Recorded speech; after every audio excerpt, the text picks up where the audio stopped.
Huge welcome to Terry Boardman with Apocalypse Now. Terry is a researcher, author, lecturer and translator. He runs all the W's 3man.org, which features on China, Japan, East-West issues, New World Order and lots more. Tonight Terry picks through the bones of first Richard III, who somebody dug up, and then the London Olympics, Hillsborough Report, Tudors, and our relationships with the warlike and corrupt USA and EU, with a Pope thrown in for good measure. Now, Terry's first book, Mapping the Millennium, Behind the Plans of the New World Order, is going to be shortly reprinted. So there we go, it'll be in about a month. His second book is Caspar Hauser, the poor young lad that was treated absolutely abysmally just because of his birth. So please welcome Terry Boardman. To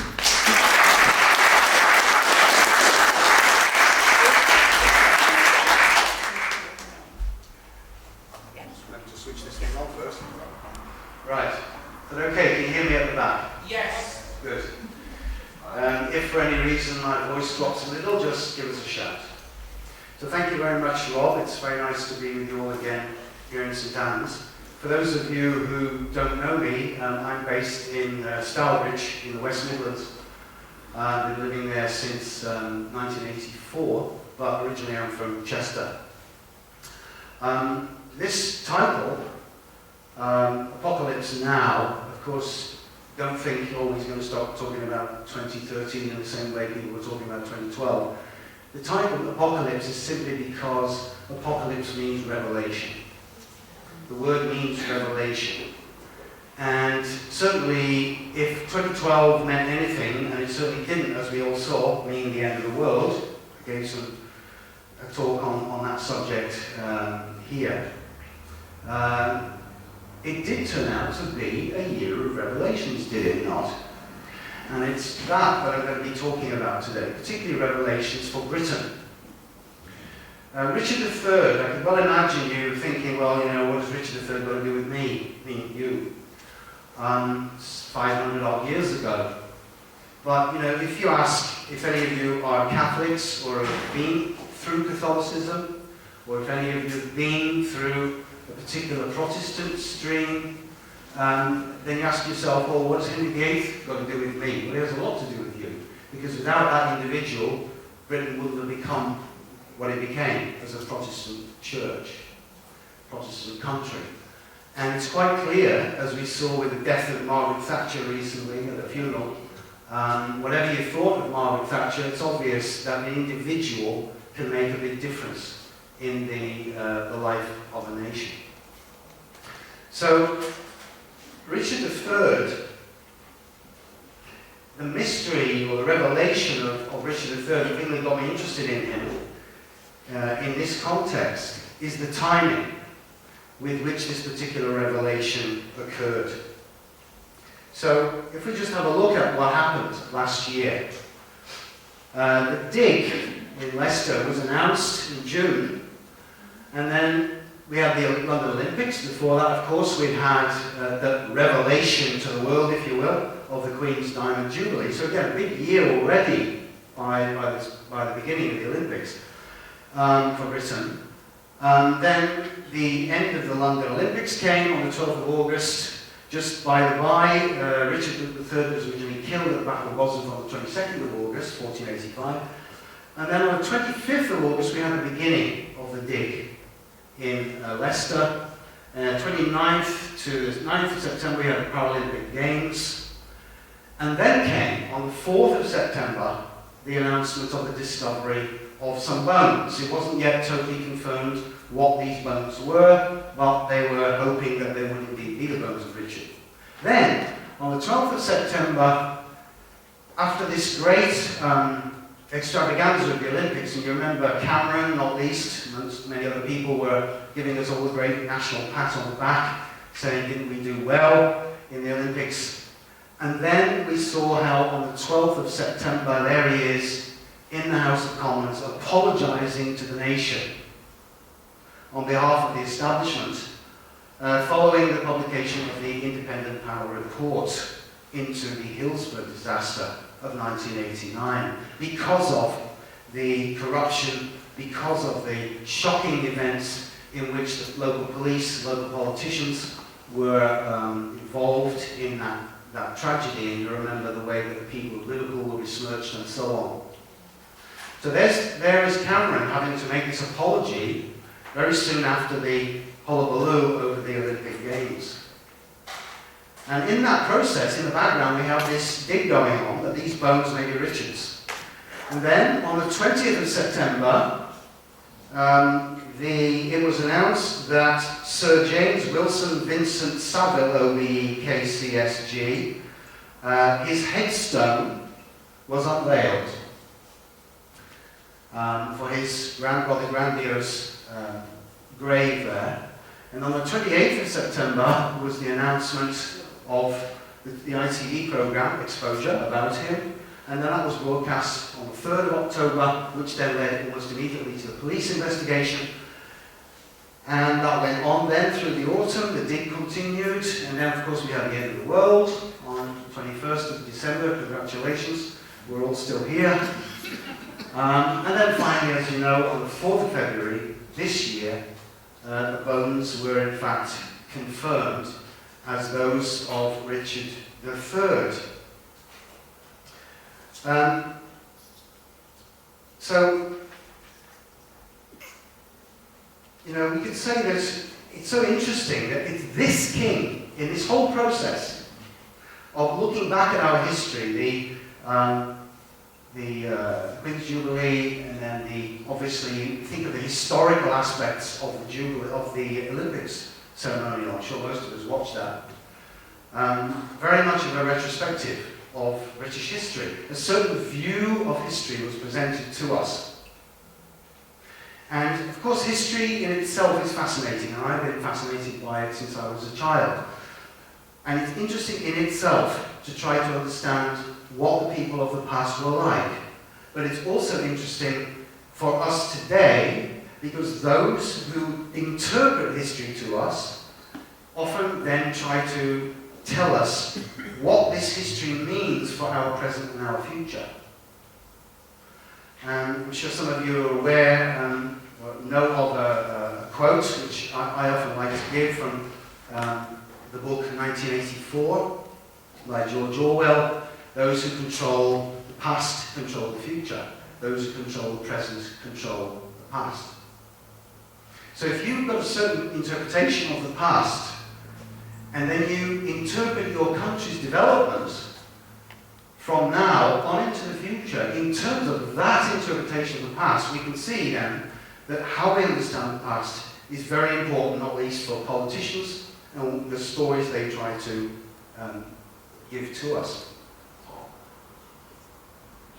So in that context of these various revelations, these apocalypses, if you will, these shocks, because let's face it, we were, in a sense, the whole nation was conned by Jimmy Savile, everybody from the royal family right down to, you know, anybody at our ordinary citizen level.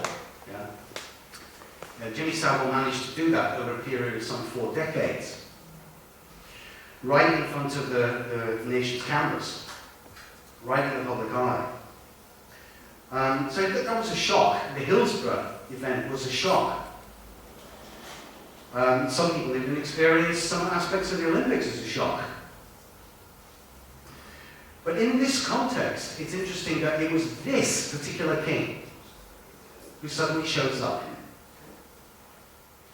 And we all know that because of Shakespeare's play, this particular king has been branded as one of our nation's worst villains.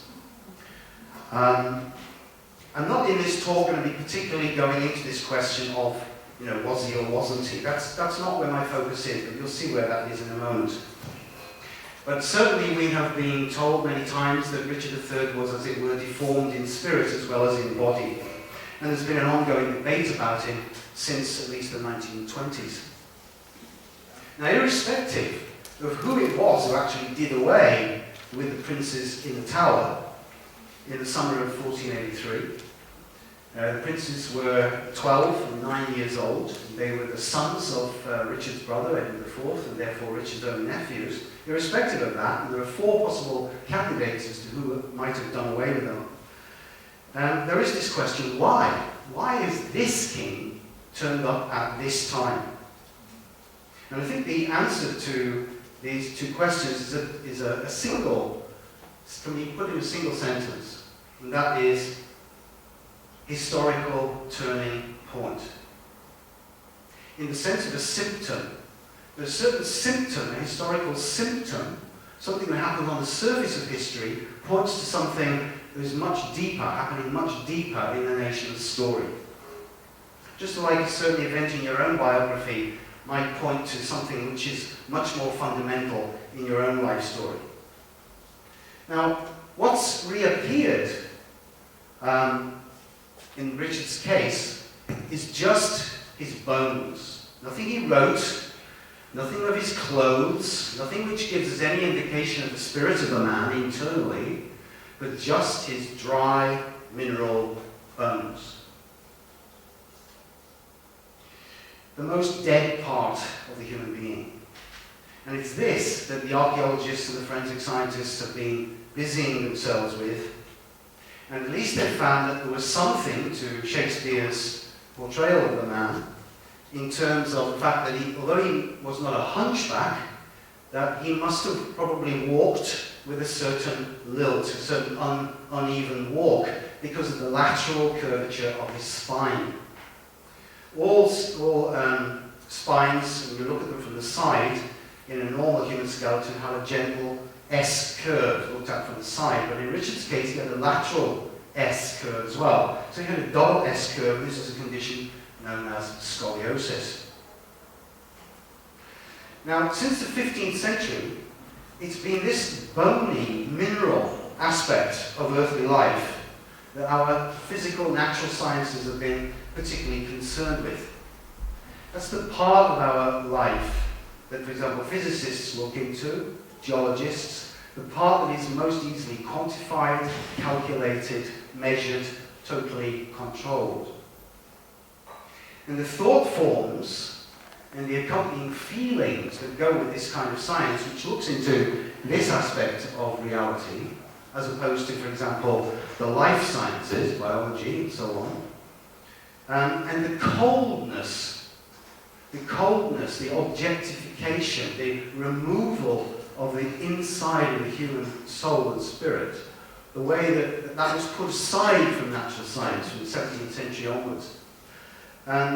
This is what the hard sciences have been focusing on, and this has been applied from them to the other sciences. So the influence of this kind of way of looking at the human being and the natural world has gone on then into the life sciences and also into the social sciences, sometimes with very dubious results.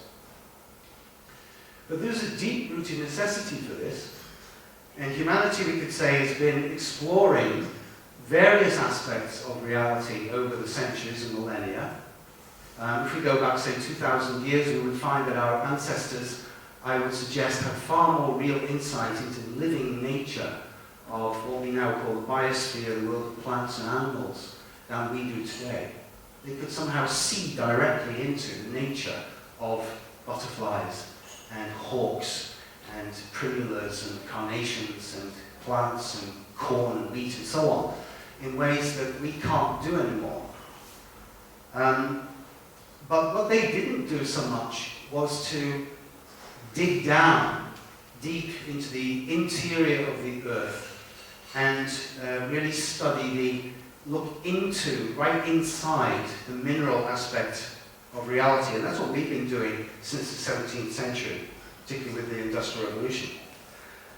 But with these different kinds of, in that sense, humanity has gone right down into that level of reality, and now even the subatomic.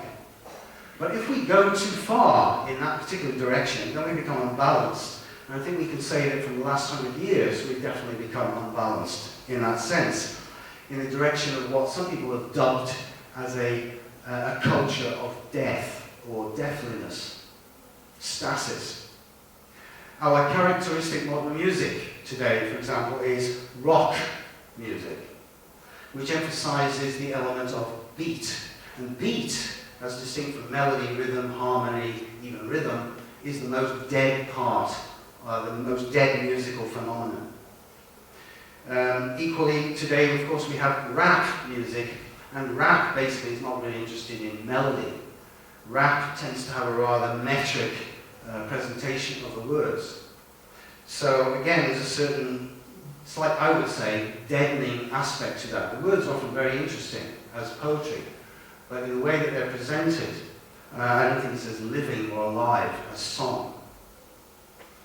Our politics, social and financial arrangements are ever more determined by quantifiers, feedback systems, abstractions of all kinds. Our food and water, as you know, are filled with all sorts of pesticides and additives. Our medicine, our medical care is given over to chemicals, abstract systems, numbers, and you're all familiar with these kind of things. And just as we're damaging our own bodies in these ways, we're also damaging the planet at the same time in our ecology.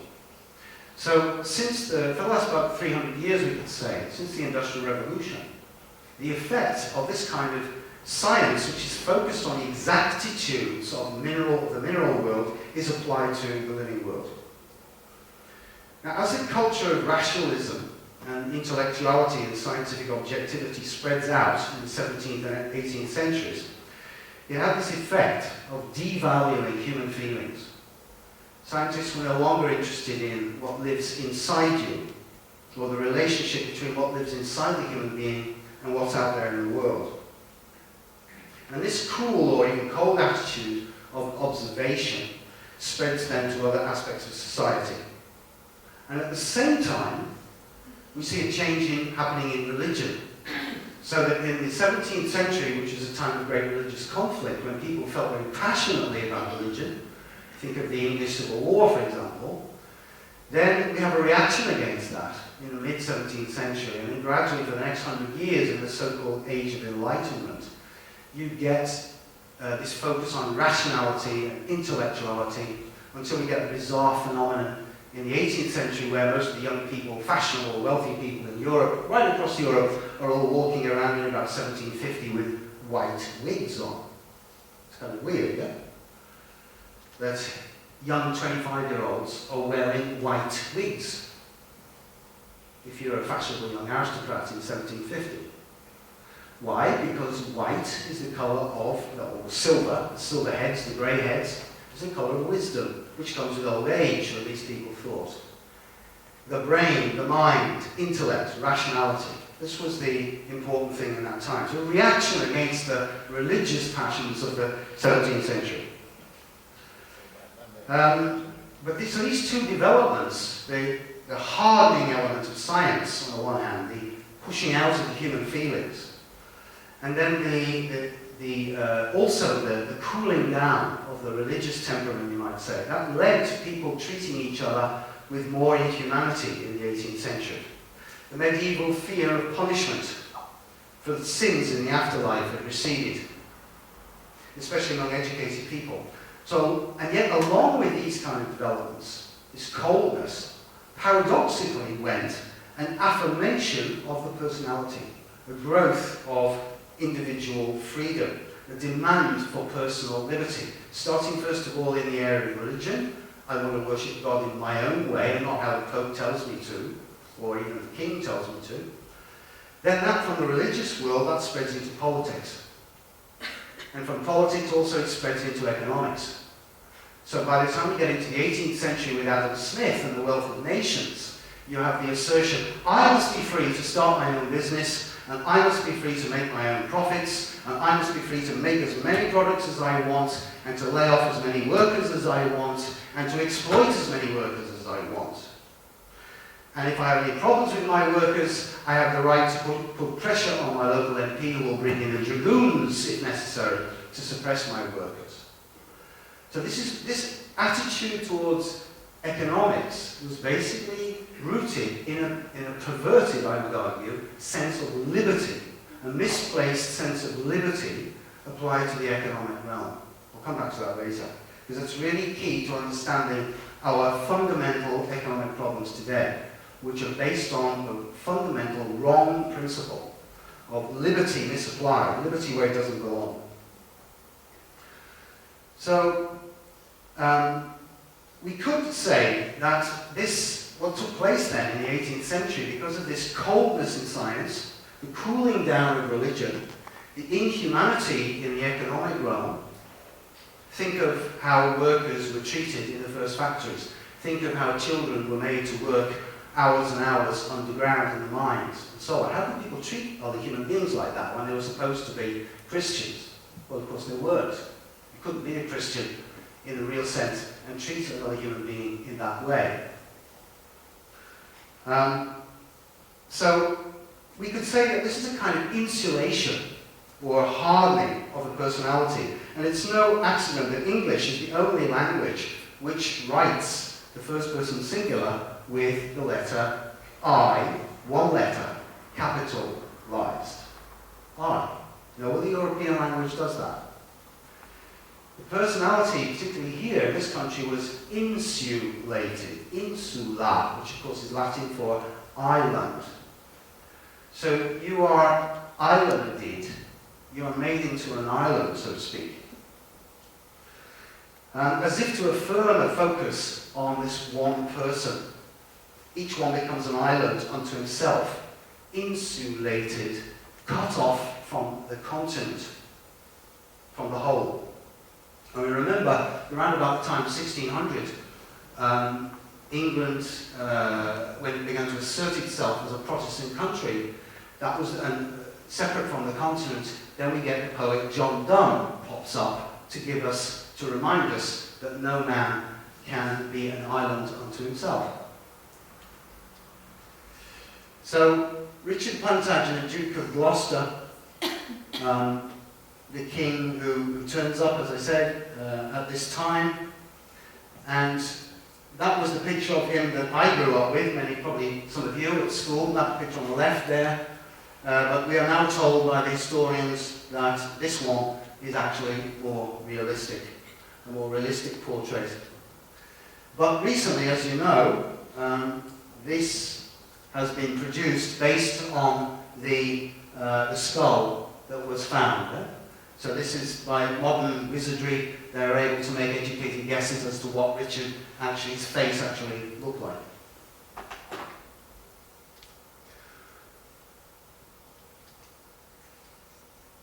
Now, around about 1600, in the time of this is Sir Francis Drake, here on the left, we see that this island Englishman begins to travel around the world, begins to regard the world as his oyster. You see Sir Francis Drake, who of course is the first Englishman to circumnavigate the world.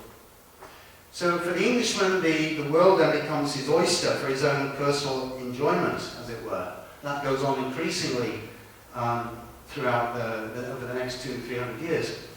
But although outwardly the Englishman travels around the world and regards the world as his oyster, in a certain sense we could perhaps say that he loses his inner connection to the whole. And it's long been claimed by many people that the characteristic of the Englishman is that he is an island unto himself. But how long? How long has this been claimed? How long have the English been like this? We could say that Englishness underwent real change from Richard III's time to the time of Queen Victoria. Indeed, no culture remains the same for all time. You and I, I'm sure, were not the same. If you think back to yourself when you were 10 years old, how much of you is the same today? How much of you is different? And the same in our history. Our history since the death of Richard III, Henry VIII, the Tudors, the history of this country is not what it was in the Middle Ages, or in the time of Alfred the Great even. Like an individual, the nation passes through phases of development. So with the change of the dynasty after Richard III and the accession of the Tudors, and then Henry VIII and the English Reformation, England draws from the continent into itself.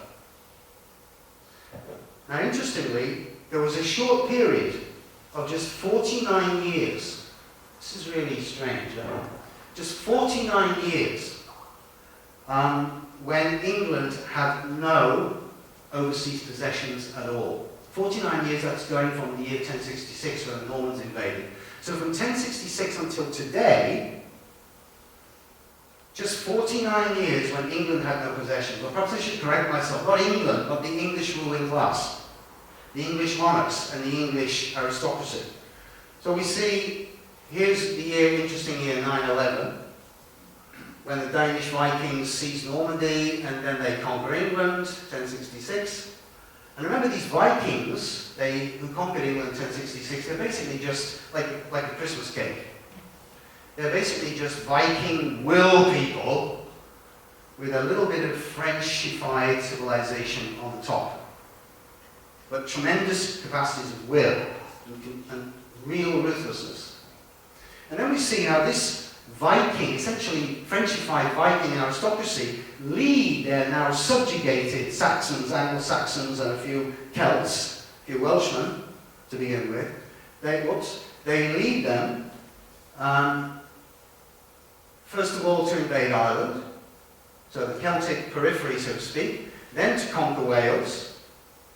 I'll come back to the Jews in a minute. Then to invade Scotland. Then, of course, they failed to conquer Scotland.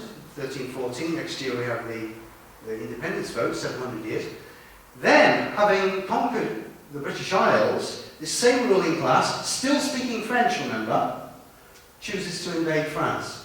For 100 years, we maraud around inside France. And the last English invasion of France is 1544, in the time of Henry VIII. It wasn't very big, but that's when it was. And then we lose our last English possession in France, Calais, 1558. And then, here's this period, 49 years, from 1558, when Elizabeth I becomes queen, we lose Calais in that year, and then the first English colony is founded 4 years after she dies, 1607, in Virginia, North America. So in that period, 49 years, the only period when there were no English overseas possessions, until today, only 49 years. Quite remarkable. What other country has that history? I just mentioned the Jews here, where Edward expels the Jews from England in 1290, and then Oliver Cromwell allows them back in again. Just to point out that all of this conquering and invading took place when there weren't any Jews in England. Yeah? Of course, after they return, then they play a large role in the financial development of the British Empire. But what I'd like to draw your attention to is the fact that since our aristocracy, Viking aristocracy, conquered this country, they have persistently led aggressive campaigns, first on these islands, and then on the continent, and then throughout the world. And that's quite remarkable. So, for example, here are the mere 22 countries never to have been attacked or invaded by Britain. Britain has attacked 9 out of every 10 countries on this planet. This comes from the book, All the Countries We've Ever Invaded and the Few We Never Got Round to, by Stuart Laycock. And the few we never got round to include places like Luxembourg, Tajikistan, Uzbekistan, Kyrgyzstan, Liechtenstein, and the Vatican City.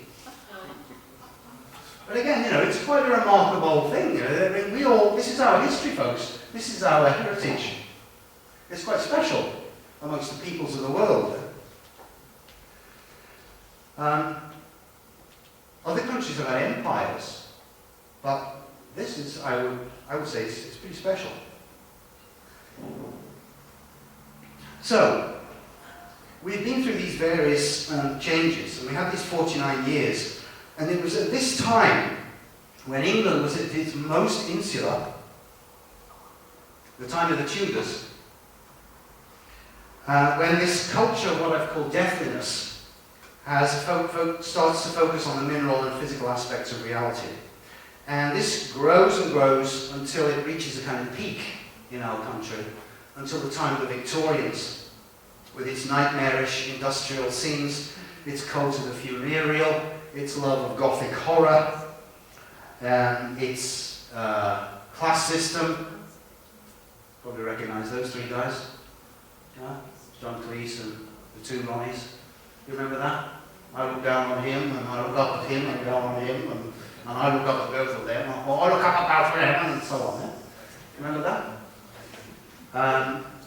And the top hats and long cylindrical dresses of the men, the Gothic horrors, the black pianos, the cult of the funeral, the po-faced religion, the stiff upper lips. So that was a kind of peak which that was the peak in, say, 1860s, 70s. Something that really starts to happen after the death of Richard III. The Dutch merchant Emmanuel van Meteren wrote of the English, this is just an example of how people can change, wrote of the English in the late 16th century, quote, "The people are bold, courageous, ardent, and cruel in war, but very inconstant, rash, vainglorious, light, and deceiving, and very suspicious, especially of foreigners whom they despise." Do we see ourselves in that way today? Light, deceiving, vainglorious, rash, inconstant? But that's how we were seen in the 16th century. By the end of the 19th century, however, the English were seen very differently. They were still regarded as arrogant by many foreigners, but now quietly so. Outwardly modest, self-contained, reserved, with a kind of slightly curled up lip as one still looks down on the foreigners. It will be said, of course, that there were other, more lively and colourful aspects to the Victorians than these, and that is, of course, true. But under that English reserve in the 19th century, many foreigners detected something sometimes a bit eccentric, if not slightly mad, in the English. But nevertheless, we can see, I think, a certain tendency for what I've called this deathly, rigid element stealing across British culture like a slowly but steadily lengthening shadow from the late 15th century onwards until its apotheosis in the late 19th and 20th centuries. Perhaps we could say that they were symbolized in a certain sense by the Titanic when it hit that iceberg.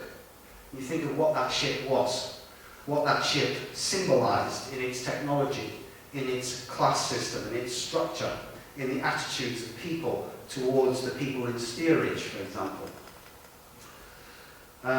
Or in the horrors, the mechanized horrors of the First World War. Think of the attitudes by which millions of working class men were thrust into that slaughterhouse on the Western Front by their so-called social superiors. The grip of this rigid culture did not really begin to relax, I'd say, until the 1960s. And yet, with this culture of deathliness and rigidity from the 16th to the 19th centuries, as I've said, paradoxically, you get at the same time this self-assertion of the individual, self-assertion, freedom of the personality, which increasingly produces free-thinking artists and scientists. During the Industrial Revolution, England's unique gift to the world, the insistence on liberty, as I mentioned, in the economic sphere, resulted in the emergence of that form of economic activity that eventually comes to be known as free market capitalism. Now, the Austrian philosopher, spiritual scientist Rudolf Steiner pointed out that consciousness is rooted in death. Consciousness is actually rooted in deathliness. And that might seem a strange thing, but if you think about it, it's pretty obvious. Yeah? Why do we need to sleep? Because every day we exhaust our life forces through using our consciousness. We're constantly trying to understand the world, observing the world. This takes a tremendous amount of energy in our thinking and our actions, and we need to replenish ourselves in sleep. So our consciousness is constantly active, and our nervous systems are exhausted by this activity.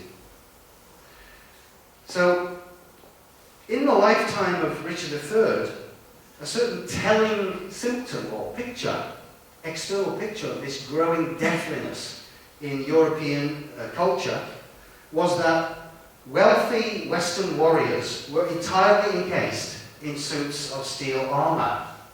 For example, at the Battle of Bosworth, they would have looked like that on the left. This would have cost you a small fortune. It would set you back an arm and a leg, something like a Lamborghini or something. This is armour is from Milan, the greatest, the Germans and the Italians were the greatest armour makers. Armour makers at this time were reaching absolute acme of their skill, capacity. And we can see that these guys actually look not very different from our 20th century robots. Here's C-3PO from Star Wars, or our riot police today. So it's a kind of symbol, if you like. In Asia, warriors did not look like that. They had, in Japan, for example, the samurai had steel skull caps in 1485. But the rest of the helmet was basically made of beautiful pieces of bamboo and other various materials, leather, wood, and what have you. But in the West, one had to be totally encased in metal. That shows you something, that something is happening in the soul of Western human beings at that time. As with the armour, so also late Gothic architecture of the period was soaring up, had been through the Middle Ages, and then reached a kind of culmination around about the late 15th century. And we see the fan vaulting that develops, particularly in England, where the vaults begin to spread laterally across the roof. So then, this is King's College, you see how it spreads right out like a shell, very beautiful. But this begins to affect the curve of the Gothic arch. So instead of pointing, gradually the arch flattens out. Again, it's King's College. See this arch flattening out until finally, so there's the earlier kind of medieval Gothic pointed arch, flattens out and then gradually is even topped off. So we get to this kind of thing in the 16th century, where here is a building, 1587, belonging to Lord Cecil, the Queen Elizabeth's spymaster, Secretary of State. This is the pile he built for himself, Burghley House. And this is actually based on a building built by Richmond Palace, built by Henry VII, the first Tudor king. So you can see it's still a bit more interesting. So this is the beginning of the 15th century, more differentiated features. But by the time you get to this is really modern. And you can see with a little bit of imagination, this is not so different from a 20th century building, right? We see the boring geometry, the static nature, the masses of glass, the repeated features, the squareness, the rectangularity. But this was the latest Italianate design. So this is the kind of thing that then develops at that time. This was built by Bess Hardwick. There you see her individual Elizabeth of Shrewsbury, her individual. She even has to put her initials on top of the building. You see, this cult of the individuality is really beginning to come forward at that time. So, in dying, we could say, the Gothic pointed arch collapses back down to earth in a sort of simple rectilinear earthbound form, squares, rectangles, until all doors and windows become, as they are today, most of them anyway, square. Here we see the earlier part of the 15th century in fashion, where there's an accent on elongated forms, pointed hats, pointed shoes. Everything tends to be long and pointed. But by the end of so Richard III's time, this kind of change is beginning to take place. So here is a person contemporary of Richard III. This is Elizabeth of York. So you see, she's still got this kind of Gothic point almost to her. These are the latest fashions, all of them, of course, very wealthy women. And then here we have a transition where you see the point flattens out. This is Queen Jane Seymour, who Henry VIII loved most of all. And then this is Anne Boleyn. So here the head, this is really shaped around the head, to fit the head. Yeah? So a real change, more physical, becoming more physical as time goes on. So around that time, these changes were all taking place, reflecting the changing soul life after the death of Richard III. Around that time, the medieval period in England was closing, and signs of this deafness and individual freedom began to grow as this new age gathers pace. Rudolf Steiner called this the age of consciousness soul, the time when people began to become conscious of themselves as personalities. There was the new culture of the individual separation from the whole, and that was accentuated in this country by our insular geography. But this separation also began to breed a subtle feeling of melancholy and doubt. And we see, there you see one other point I forgot to mention earlier. Notice the square shoes of Henry VIII, the big massive bulk, the flat hat, and so on, just for more examples of the fashion. But here, this is Albrecht Dürer, German painter of Nuremberg. He's usually regarded as the first painter to paint modern self-portraits that we would recognize as modern self-portraits today. And this is one of his most famous paintings, Melancholia.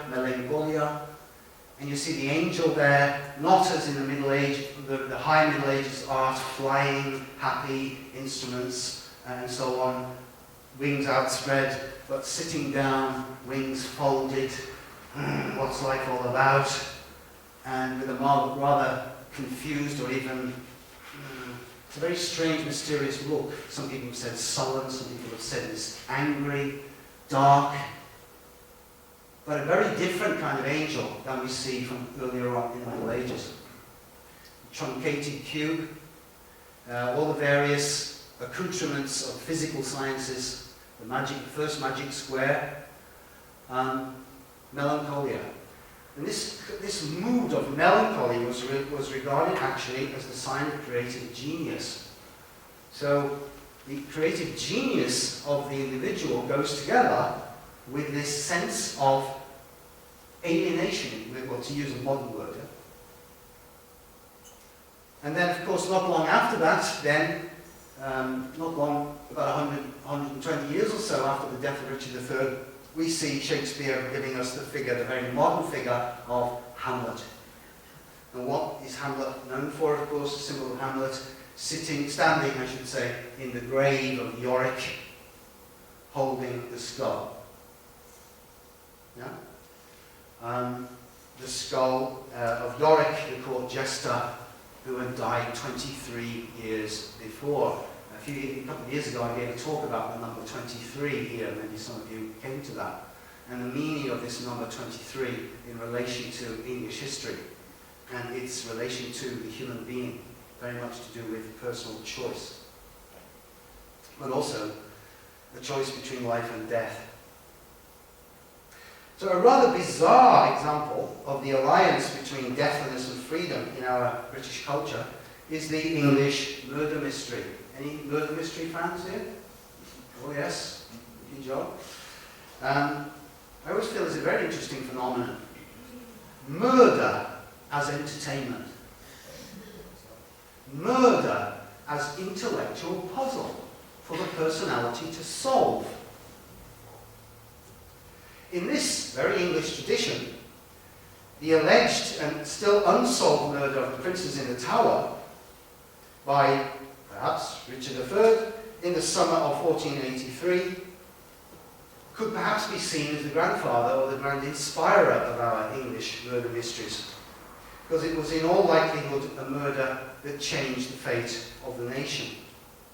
For if Richard had remained the Lord Protector of his late brother's children, faithful to his brother's will, for just a few more years, until the 12-year-old young King Edward V had come of age, if Richard had waited just a few more years, if he had not set aside his nephews so violently and usurped the throne, then England would not have had its Tudor monarchs, including Henry VIII, and there would probably have been no Church of England, and there would have been no separation from the continent, from the Catholic Church.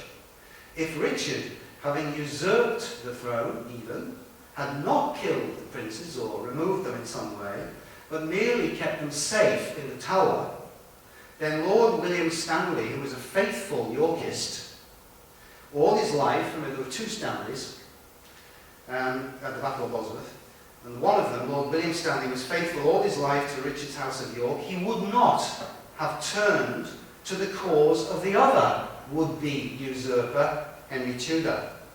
And at the critical moment in the Battle of Bosworth, he would not have flung his own army into the balance against Richard, which decided Richard's grim fate and lost him the kingdom just as he was about to cut Henry Tudor down. This grim story of the princes in the Tower is associated with the king, who reappeared last year at the time of the report into the Hillsborough disaster cover-up and the revelations about Jimmy Savile's paedophilia, like a skeleton, if you'll pardon the pun, being found in the National Closet, or dug up at the bottom of the nation's garden, or in this case, car park. So today, as the debate rages over the European Union and our relationship to it, and as 700 years on from the great victory, the Scots' great victory over the English at the Battle of Bannockburn, the Scots may well opt to withdraw from the United Kingdom in their independence referendum next year. So Britain, is approaching another huge historical turning point, one which many people feel is coming, as they yearn, more or less consciously, for a new, more holistic, more organic and humane age.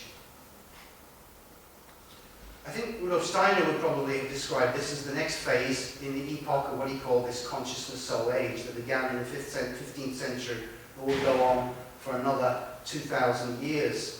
Another approximately 1,700 years. 2,160 years in total. The reappearance of Richard III can be seen, therefore, as a symptom of the passing of this age of deathliness which I've described. That is, of the first phase of this consciousness soul epoch since the 15th century, the phase which was dawning when Richard III was killed in 1485. In that year, William Caxton's new print technology gave us Le Mort d'Arthur, The Death of Arthur, by Sir Thomas Malory, which of course became a very famous work. This is one of the first woodcut illustrations from the illustrated version of Caxton's printed work. Sir Thomas Malory was a knight, but he was also a thug, a bandit, a rapist, and a convicted criminal. It was 1485 was also probably, we're not exactly sure, but must have been about then, was the time of the birth of Thomas Cromwell, who played such a decisive role in the 1530s as Henry VIII's Secretary of State in severing England's spiritual ties from Rome and establishing the centralized bureaucratic power of the English royal state. That first phase of the consciousness soul epoch was an age which led the English to develop a truly insular self-awareness that related us to the ocean and to the world as a whole, rather than to the neighbouring continent, which we have been part of for millennia up to that point. But in the culture of the Western world, which various English initiatives have done so much to create, it's global consciousness over the past 500 years, I would say we now need a new impulse. We in Britain, that is, need a new impulse based on new intuitions. And this is the point, you see. Can we recognise that a chapter in our history is now closing? A chapter which really begins with the Battle of Bosworth, in a sense. Not specifically that event, but around that time. And that's why this emergence, this apocalypse, this revelation of Richard III is so timely for what's going on now. In fact, I'd say we have needed this new impulse for 100 years already, but there was no breakthrough at the time of the First World War, and it could have come because of the shock of the World Wars and what followed them. But we need this new direction now in Britain, especially if the Scots do decide to break away, as seems likely. We all, I think many of us, feel the urgency of the times, and the bony remains of Richard III reappear to us now as if to challenge us to transform our country, or to fall back into the deathly spirit of the previous age, with all of the major phenomena of that age, the kind of politics of that age, party politics, the kind of economics of that age, the economics of free market capitalism, the economics of me, myself, and I. So, if we remember Richard's famous words that Shakespeare put into his mouth, "Now is the winter of our discontent made glorious by this son of York." And we can ask ourselves, well, what is that son? And what is that winter? This winter, in a certain sense, that we've had over the last 550 odd years since the 15th century and the death of Richard III. I think that's about time for a break now, isn't it? Yes. Yeah. And then after the break, I'd like to go much more into the situation today and show something of these options, as it were, which face our country at the moment, of which I see four. Three of them basically, paths which I feel we ought not to take. One false path into the future, one path back into the past, and one path basically treading water in a certain sense. And then try to outline what I think would be the rightful path, that we are in a sense the historically legitimate path which we need to take from this point on into the 21st century. So, we'll see you after the break. And that's when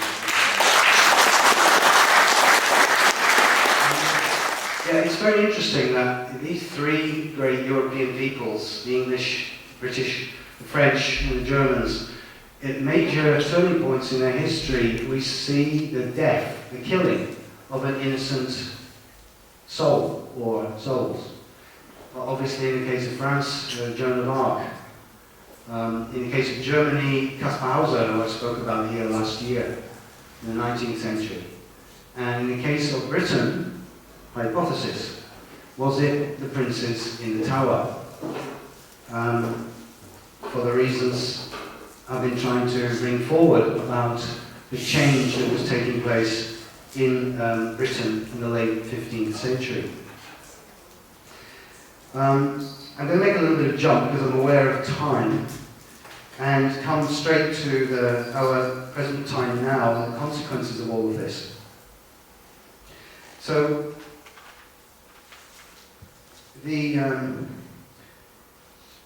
there's a certain binary choice which the media are telling us we stand before at the moment in terms of this historical choice I mentioned to you, following perhaps what the Scots will do next year. So, for example, there's the decision in a sense to return to insularity as advocated by Nigel Farage and UKIP, or our political leaders of the three parties. Basically, I would say, although they might pretend to be otherwise, they're actually in favour of us integrating more fully with the emergent European Union superstate. And at least that is the binary choice presented by political forces. For example, UKIP, who seem to want Britain to be a fully independent nation-state trading with the world, just as we were in the 16th and 17th centuries before the empire got underway. Now, as far as I'm concerned with UKIP, I see Nigel Farage as performing a very useful function in drawing people's attention to the abomination of what the European Union superstate is. That's my own personal view. However, I would urge people to look a little bit deeper into this.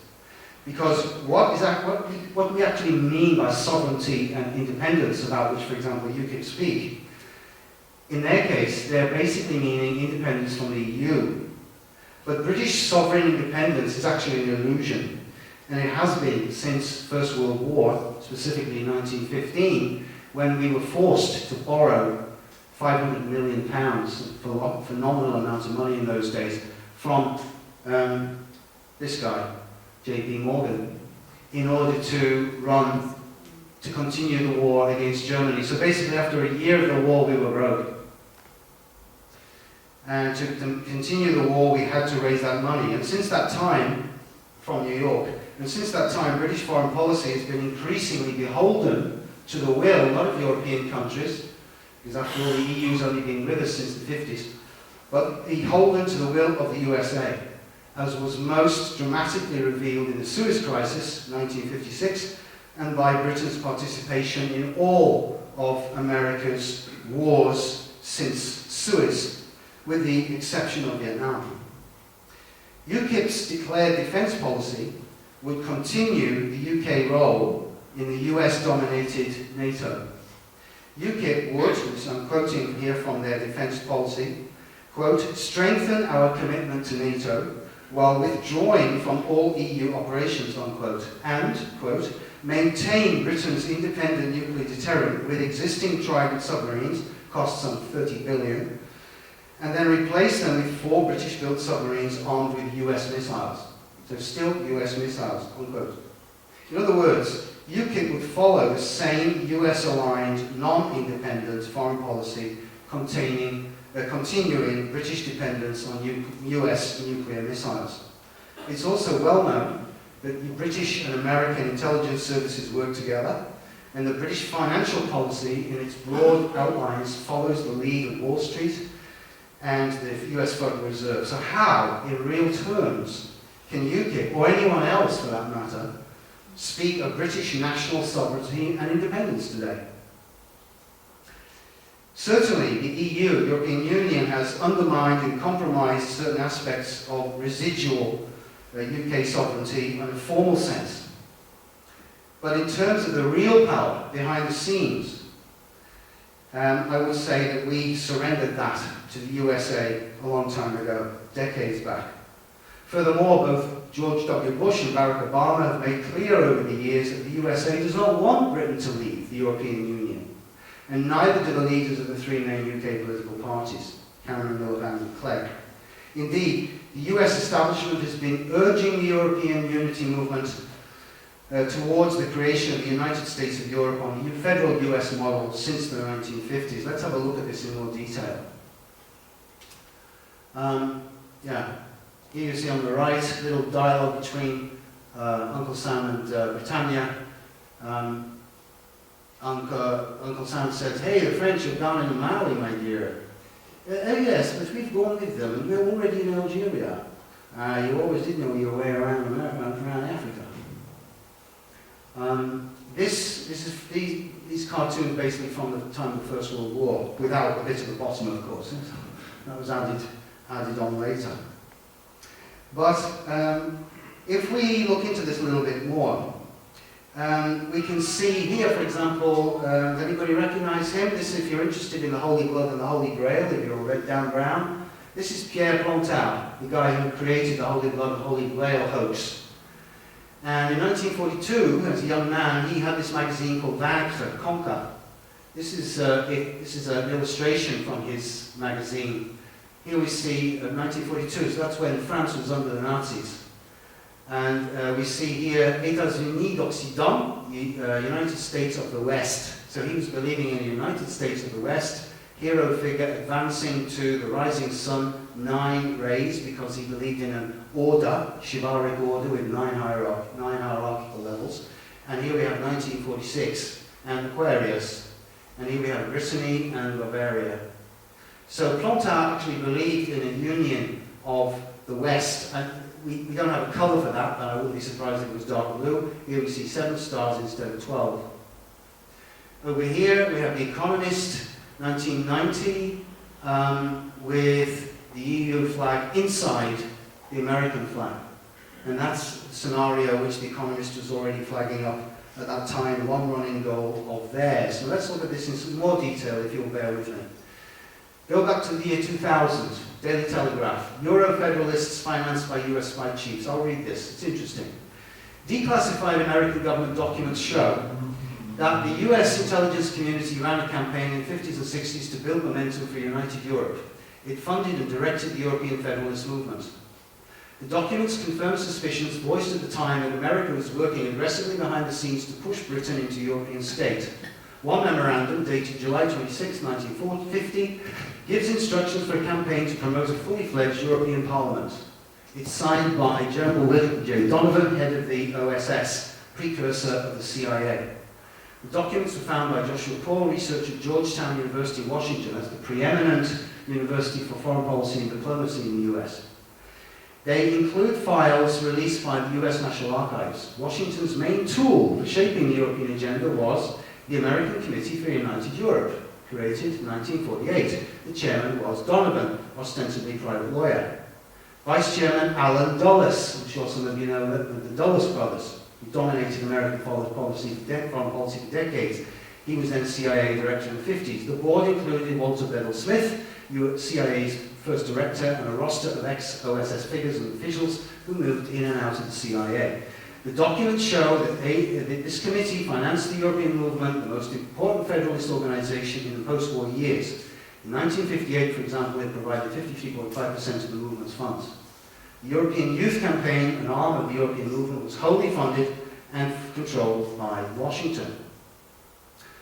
The leaders of the European movement, Joseph Rettinger, Polish, the visionary Robert Schuman, French Foreign Secretary, and former Belgian Prime Minister Paul-Henri Spaak, he was a big wheel who created the EEC in 1957, were all treated as hired hands by their American sponsors. The US role was handled as a covert operation. The funding came from the Ford and Rockefeller foundations, as well as business groups with close ties to the US government. Remember, this is not some conspiracy wild wacky site on the website, this is the Daily Telegraph. The head of the Ford Foundation, ex-OSS officer Paul Hoffman, doubled as head of this committee in the late 50s. The State Department also played a role. A memo from the European section dated June 11, 1965 advises the Vice President of the EEC, Robert Majorin, to pursue monetary union by stealth. It recommends suppressing debate until the point at which, quote, adoption of such proposals will become virtually inescapable, unquote. The Economist, May 1995. Look at that cover. In need of fastening. The leader article said that what Europe needs is not just good commercial relations, but something like a shared foreign and security policy, a new NATO of tomorrow. It is towards this, not just towards TAFTA, Transatlantic Free Trade Area, that the Allies' eyes should be turning. Because you see, it was in 1995 that the first negotiations started, looking forward to TAFTA, binding together North America and the European Union. Now, some of you probably will recognize that negotiations of this sort were touted a couple of months ago, but it was already starting in 1995. By the way, note where this cut-off line is here for Europe. Yeah? Let's go further into that. 1995, remember this guy? He used to be called Vulcan. John Redwood of the Tories, yes? Right-wing Tory. He used to work for N.M. Rothschild for 10 years. He was looking to be head of the Tory party at this time in 95. He went across to America in the middle of that year. And as well as promises of American financial support for a new think tank called Conservatism 2000, which he was launching, Redwood claimed to have brought back to Britain with him a big idea to pollinate British politics. In his first major foreign policy speech on this issue, the very day his think tank was launched, he proposed an Atlantic free trade area on the NAFTA model as a radical alternative to a single European currency and ever closer union in Europe. September 1995, remember him? He's still with us, of course. Rifkind, Malcolm Rifkind. Then recently appointed Foreign Secretary. He said, The goal should be transatlantic free trade, but the new partnership must include a much closer dialogue between Congress and the parliaments of Western Europe. And that was echoed by John Major, Prime Minister, in September, a little bit late, a couple of days later, at a EU leaders conference at Mallorca, where he endorsed the need for new transatlantic links between the US and Europe. Then also in 1995 was set up something called the Transatlantic Business Dialogue, which is a coalition of US and European CEOs, largely from transnational corporations. So the meetings of these things have been going on since then, do you see? Transatlantic Economic Council, established by an agreement signed on 30th April 2007 at the White House by George W. Bush, Angela Merkel, who was then President of the European Council, and EU Commission President Jose Manuel Barroso. This meets at least once a year to coordinate and harmonise US-EU economic relations. 2009, Edouard Balladur, French Prime Minister in the early 90s, writes a book called For a Union of the West between Europe and the United States. And he calls for upgrading the US-EU summits into an executive council aimed at creating a customs union, fiscal and legal neighbourhood policies. European monetary style currency coordination. This would expand the present programme, US-EU Transatlantic Economic Council. He calls for US-EU Council for Foreign Policy Coordination across the full range of global issues. You see where this is going? And it starts in the 1990s already. Transatlantic Task Force on Trade and Investment, launched May 2011. Major trade policy initiative by European Centre for International Political Economy and the German Marshall Fund of the United States. That is an American think tank in Germany. It's one of these groups which exist. We have many of them in this country too. There are also some in France, which exist to bind together the elites of Britain, of America and Germany. Co-chaired by the Swedish Minister for Trade and Jim Colber, former member of the US Congress and senior transatlantic fellow with German Marshall Fund of the United States. So then, on the 13th of February this year, Barack Obama makes his State of the Union address. Look at these wonderful Imperial Roman fasces, the symbol of Mussolini's Italy, still used by the Americans, of course, the Roman columns. This is the Roman Empire we're talking about here. It's how the Americans have seen themselves for 200 years, continuance of the Roman Empire.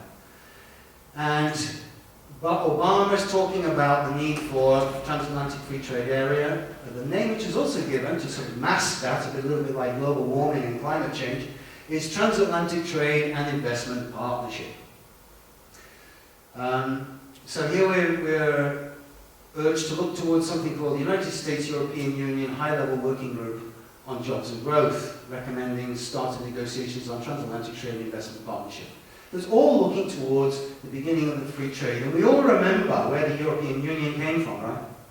We all remember how that started some 60 years ago with the European Coal and Steel Community in 1950, and how it led, how it's been rolled out every 6 or 7 years, step by step, inexorably, persistently, by a guiding, implacable will to bring about this architecture of this superstate which they're now creating. Well, here's the same thing.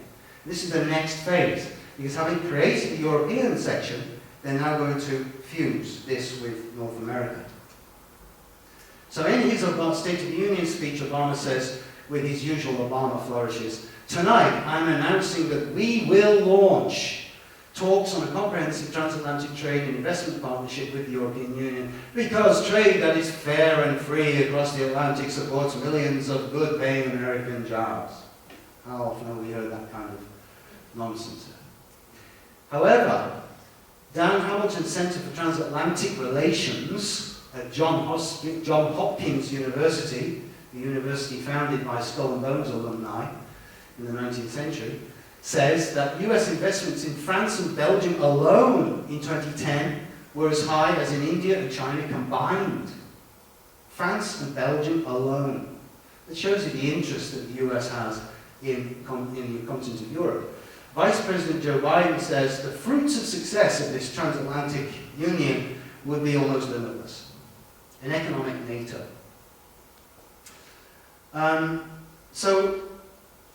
Then, of course, we come to a little deeper down the rabbit hole. Zbigniew Brzezinski. And on the 19th of April this year, he took part in a conference in Bratislava, in Slovakia, and spoke to an audience of Central European VIPs, and he too called for an EU-US trade pact which can halt the decline of the West. So nothing about, he's not really interested in good-paying American jobs. Brzezinski sees things on a much bigger meta-historical level. The Western democracies, he says, should create a transatlantic trade bloc to counterbalance Chinese power. Quote, in Western Europe today there is a dearth of historical imagination and global ambition. There is no Churchill, no de Gaulle, no Adenauer. Current political discourse is dominated by narrow perspectives. Well, later on I'll try to suggest, well, there is a big idea out there, and one which we should take up, and it's not one that he's fond of, or possibly even knows about, but I suspect he does. In the context of China's growing economic and military power, he said, the creation of an EU-US free trade zone could revive transatlantic relations and create a new geopolitical equilibrium. There's enormous promise in that concept, he says. It can create additional transatlantic bonds, it can shape a new balance between the Pacific and Atlantic oceanic regions, while at the same time generating in the West a new vitality, more security and greater cohesion. These abstract, vague terms. And in Foreign Affairs 1997, Foreign Affairs magazine, of course, is the in-house magazine of the Council on Foreign Relations, the main American foreign policy think tank, bipartisan. Brzezinski publishes this map, the geostrategy for Eurasia. It's 1997. And there you see Atlanticist Europe, conceived as one entity. Greater China, conceived as having control over Pakistan. US is controlling Japan. And Confederated Russia divided into three parts, one of which is called the Far Eastern Republic. That was something which the Western powers attempted to set up in 1919, the Americans and the Japanese together, but it didn't work out at that time. They're still conceiving of that. The division of Russia, the excision, cutting off, in fact, of these two parts of Russia so that Russia can become a European power. And in Foreign Affairs magazine 2010, it's here, there's an article by Charles Kupchan, a disciple of Henry Kissinger, why Russia should join NATO, which might seem absolutely crazy to you. No way is Russia going to join NATO under Putin. But please remember, these people think a long time ahead. If you separate Russia's Eurasian territories east of the Urals off and make Russia purely a European country, then you can scare it with threats of a new yellow peril into joining into Atlanticist Europe and then control the destiny of Russia. And this, I would submit, is the actual Brzezinski game plan at the highest levels of Anglo-American geopolitical thinking for the 21st century. So, this is something of the, what we see, this attempt to morph the transatlantic free trade area into a transatlantic superstate. And we have to ask ourselves, is this where we, the citizens of Britain, want our country to go?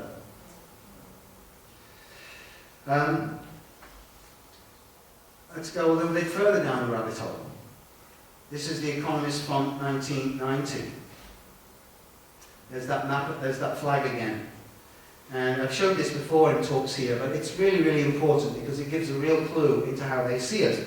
See, this is 1990, we're going back further still into the 90s, where you see these circles who are behind the US British elites, which have been conceiving of these things for 100 years already. Britain, Europe, and America fused.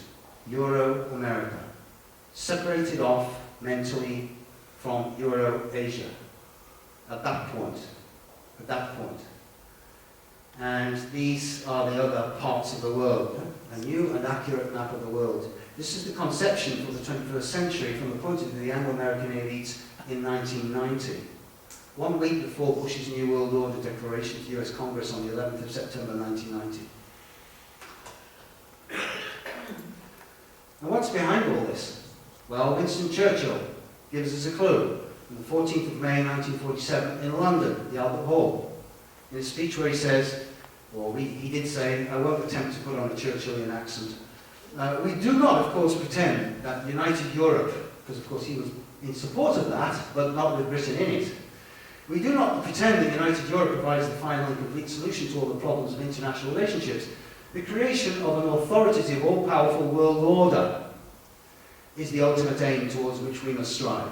Unless some effective world supergovernment can be set up and brought quickly into action, the prospects for peace and human progress are dark and doubtful. But let there be no mistake upon the main issue. Without a united Europe, there is no sure prospect of world government. It is the urgent and indispensable step towards the realization of that ideal. So, folks, you know, the euro is not going to collapse. The European Union is not going to collapse. This is something that these circles have been heading for since World War II. In fact, they've been heading for it for 100 years or more.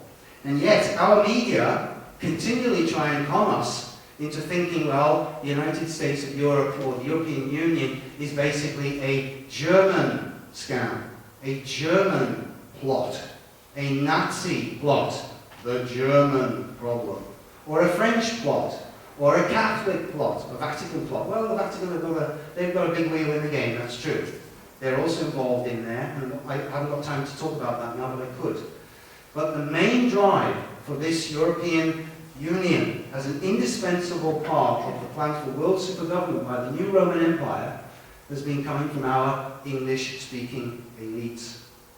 Meanwhile, this is one of the Catholic figures, just to put him in by the by. Count Richard Edenhofer-Caléry, speech in Switzerland 1947. He was friends with Churchill, they discussed these things. But he's coming to it from the Catholic point of view. At the heart of Europe, we have met in open conspiracy, to use the words of H.G. Wells, he said. The purpose of this conspiracy is to organise immediately across Europe parliamentary majorities that will be strong and stable enough to impose upon governments the full implementation of our programme, which is the European Union within the framework of the United Nations. And this flag, of course, actually comes from the organisation he founded, the Council of Europe. Yeah? He created something called Pan-Europa movement in the 1920s, and out of that came eventually the Council of Europe, and it took its flag from his original movement.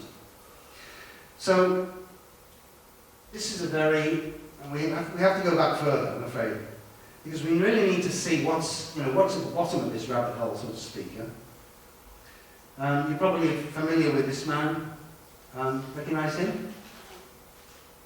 Cecil Rhodes, British mining magnate of the 19th century, who was involved in taking for us the gold and diamonds of South Africa in the Boer War. This guy you probably don't know, this is W.T. Stead, one of the leading journalists at the time. He was also an occultist and a raving imperialist. These two, together with this aristocrat, who he was very close to Edward VII, his name is Reginald Brett, Lord Esher. These three, with backup financial support from Lord Rothschild, these three created this Society of the Elect, a secret society dedicated to Anglo-American reunion and global world empire, world domination by the English-speaking peoples. First step, control of the gold and diamonds of South Africa, which was brought about by the other member of DEJAN, Alfred Milner, Sir Alfred Milner, who set up the Round Table movement. Very important figure, banker himself, also a big Freemason himself, but he also in effect effected a coup in 1916 in the British government, which continued the war for the last 2 years of World War I. Very crucial figure, Lord Alfred Milner. And he basically, after Rhodes's death, he was the one who continued the Rhodes group, this whole group, and set up the Rhodes Milner, the Rhodes Scholarship Trust, which you've probably heard of. Important figure. Now Stead wrote in 1890, in his book The Pope and the New Era, being Letters from the Vatican, 1899, he asked, what are the distinctive characteristics of the new era? There are three. One, the world is passing into the hands of the English-speaking peoples. So remember, this is from his perspective, not from my perspective, his perspective. Yeah? Two, society is being reorganized on a socialist basis. Stead was a liberal. Yeah? He was a liberal. He wasn't a Tory or a reactionary, but yet he was an imperialist. He believed in the British people as superior to everybody else, and that the empire was, as it were, what was God's will, so to speak. And it was our duty to civilize the rest of the great unwashed. And sorry, that should be number 3, mistake there. Woman, he said, is at last beginning to be recognized as a being with right to equal privileges and opportunities with man. When these changes are fully accomplished, taken together, they amount to the most sweeping revolution ever achieved on this planet. So, English-speaking people, socialism, feminism, women's rights. So we have to get women involved as well in this imperial drive of the English-speaking peoples, is what he was saying. In 1899, he wrote to Cecil Rhodes something very interesting. As it seems to me, he says, your idea and mine is in its essence the undertaking to rebuild the city of God and reconstitute in the 19th century some modern equivalent of the medieval church of the 9th century on a foundation as broad as humanity. In other words, by pointing to the 9th century, he's pointing back to the time of Charlemagne and the founding of the Holy Roman Empire. Now that's very interesting. What's living in the soul of this man? That he's saying to Cecil Rhodes, you and me, what we're trying to do is recreate a Holy Roman Empire in the British Empire. What's living? Who are these people? Finally, third interesting thing from him, he wrote a book called The United States of Europe, 1902. 1899. And the United States of Europe on the eve of the Parliament of Peace. And in the end, he asks the question, what is England's mission abroad? And he answers, to maintain the European concert, that germ of the United States of Europe, against isolated action by single countries, to establish a Roman peace among the dark-skinned races of Asia, Polynesia, and Africa, to unite all branches of the English-speaking race in an Anglo-Saxon Bund, or league, and to spread liberty, civilization, and Christianity throughout the world. So this is the view which he had. And this is a man who knew everybody at that time. Remember what I said before about bipartisanship? This is when bipartisanship begins to appear, where left and right begin to collaborate together across the elite. So that today there's no difference basically in the attitude to Europe between Clegg, Cameron and Miliband. And then, even deeper down the rabbit hole, we come to Hotel Cecil. It's called Hotel Cecil because around about 1900 there were so many members of the Cecil family, or the Cecil family as they like to call themselves, there were so many members of the Cecil family in government at that time that they were called the Hotel Cecil. The government was. On the right, Lord Third Marquis of Salisbury, Prime Minister twice, as you can see, and then his nephew, Arthur Balfour, who took over from him in 1902 as Prime Minister.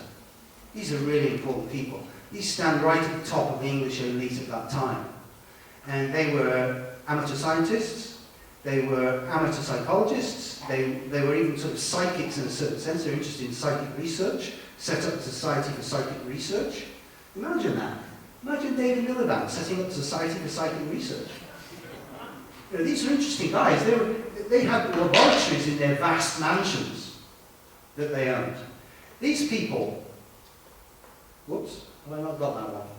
These people's ancestors were the Secretaries of State and the founders of the Intelligence Service of Britain under Elizabeth I. These people have been at the helm of this nation's destiny and families like them for centuries. And so they were not going to give up when the ordinary people demanded the vote in 1867, 1870, were given the vote, working class men to begin with. Yeah? They were not going to give up control. They were going to find other ways to get into the heads of working class voters, the majority of the masses, so as to influence their views through the mass media and the rest of it. And they had some very interesting thoughts. For example, Balfour contacted Theodore Roosevelt, President of the USA, in 1909, when both of them had just left office. And Balfour suggested to Roosevelt an Anglo-Saxon confederation. Please, as you listen to this, keep in mind what's going on now with the Transatlantic Union. Balfour wrote to Roosevelt and said, In a loose federation between the US and Britain, neither country will sacrifice its own individuality. If England and America do not federate, the history of the world will continue to be one of warfare. If they unite against the rest of the world, they will be beyond attack. Such a federation will possess the thinly populated areas and all the seas. The Federal Council, so he's already imagining joint government, will deal only with the question of preference, that means trade policy, and defence. No permanent government would be required. Such a confederation would be practically unassailable and would dominate the world. It would practically dictate peace by sea to the rest of the world. The balance of power would be permanently upset. Ladies and gentlemen, I would submit to you, this is what we have today. Every time the media say, the international community, this is what they're talking about. Britain, America, Canada, Australia, New Zealand, their military forces are all one. Their satellite services are all one. Their military equipment is interchangeable. It's one army, one new Roman army. And this is when these guys were the ones who were putting that, who were already envisaging that and taking the first steps to put it into action. However, if this is not where we want to go, we can see that there are others on the continent who don't wish to accept these kind of elite plans. Opposition to the continuously integrating EU is rising both in the south, with Syriza party in Greece, with Beppe Grillo's five-star movement in Italy, and now a new movement in Germany, the Alternatives for Deutschland, for Germany, AfD. More and more people are feeling disenfranchised by the monochrome dark blue construct of the EU superstate with its bland, empty circle of stars. A project which has been driven forward almost covertly by European and American elites since the late 1980s on the lines of an enlarged nation state. There's nothing new about this concept. It's basically just the attempt to recreate the American Federal Union in Europe, with a single government, single parliament, single Supreme Court, and single market. Now, another jump. These three animals, the hart, or stag, the lion, and the boar.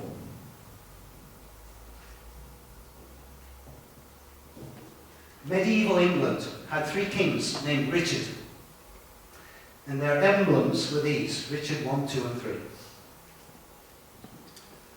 Richard I, the lion heart. Richard II, his symbol was the hart. And Richard III, his symbol was the boar. Now, I think we could say that these three symbols of the lion, the hart, and the boar can be said to be symbolic archetypes that relate to the three elements of the human being: feeling, thinking, and willing in soul life. Feeling, the heart, the lion, and its circulation, powerful circulation. Thinking is the symbol of the heart. Later on we see the image of the unicorn, a sort of ethereal being in a certain sense. And the boar, much more, down to earth. Come to that in a minute. Symbol of Richard III, symbol of will. Now, the guy I've mentioned several times already, so he's been quite an influence on me, I've learned a lot from him. The Austrian philosopher Rudolf Steiner showed how these three elements were grounded in human physiology, respectively in the circulatory system, the heart and lungs, the nervous system, centered in the brain, and the limbic metabolic system, centered in the guts. And his various writings for social renewal between 1917 and 1922 usually referred to as threefold social organism, or threefold social order, or threefold commonwealth. Steiner indicated how a healthy social organism could only come about when each of these three were separated from each other, but in such a way that they continued to interrelate in the same way that our three human physiological systems are separate from each other and yet interrelate. When they start to interfere with each other, then we get problems, physical problems in health. And when these three systems, which he described as the cultural spiritual system of society, the legal political system of society, and the economic system of society, which are related to our three human organisms, when these three social systems interfere with each other, when the government interferes with business, when business interferes with government through bribery and corruption, when the government interferes with the cultural realm by trying to control education, when the educational realm interferes with the government through opinion polls, or through interferes in the business realm through influencing it through things such as financial modelling and derivatives theories and these mathematical concepts of macroeconomics and econometrics and all this kind of thing. We see these systems actually interfering, and we get the kind of social mess which we have today. And Steiner indicated how a healthy social organism would only come about when each of these three social spheres were first of all separated from each other, autonomous and interrelating as they are in the human organism instead of mixed up. When today politicians like milkmen try to deliver solutions in education and economy, you notice that everybody's talking about delivering these days. We're going to deliver this, we're going to deliver peace, we're going to deliver freedom, we're going to deliver greater efficiency in this or that or the other area of society. So these areas need to be informed by people with expertise in these different areas, and that's actually in a certain sense each one of us, because we are active as citizens in all three of these areas in some parts of our daily lives or some parts of our biographies.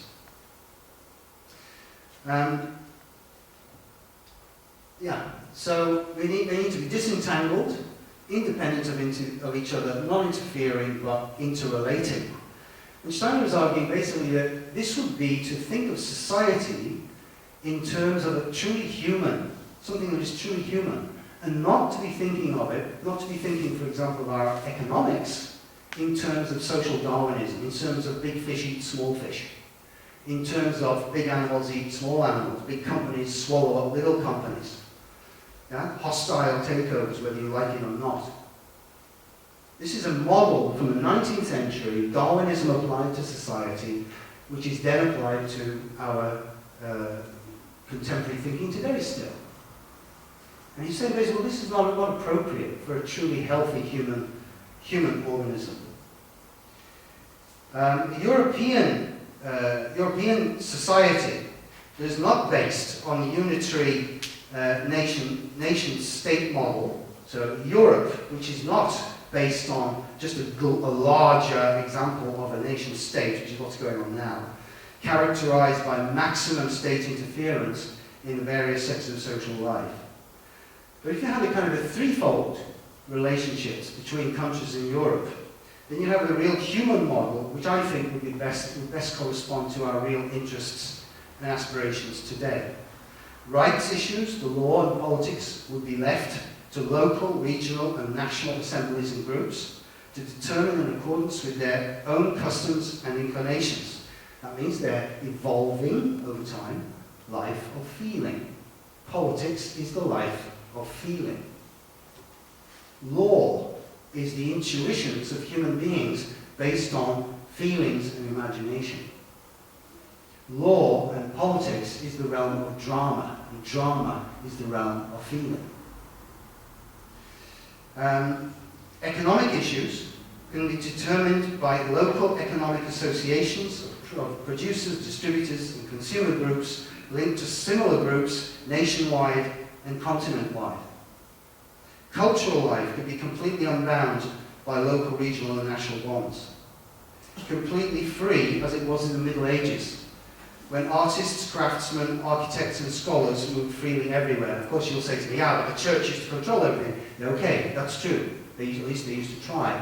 But what I'm pointing to here is the fact that there was a real sense in which artists and scholars in Europe in the Middle Ages really saw themselves as part of a kind of, brotherhood. I mean, it was mostly men, I have to say. Yeah? Brotherhood in those days, international association of scholars, of thinkers.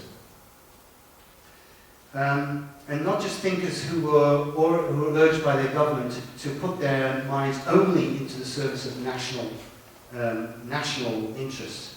The cultural life belongs to the whole of humanity, not just to nation states or to nations or peoples. What belongs to peoples are people's laws and people's customs, because peoples have generated them over centuries, even millennia, and they should be respected as such.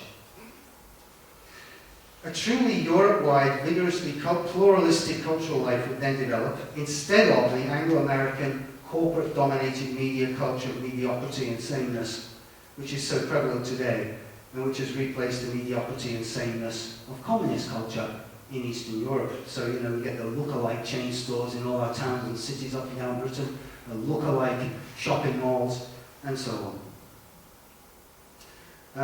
Now I'm going to jump ahead quite a bit, because I haven't got time to go through the description of this whole threefold thing in detail. But just to say that, you know, Brzezinski said there are no new ideas out there in effect.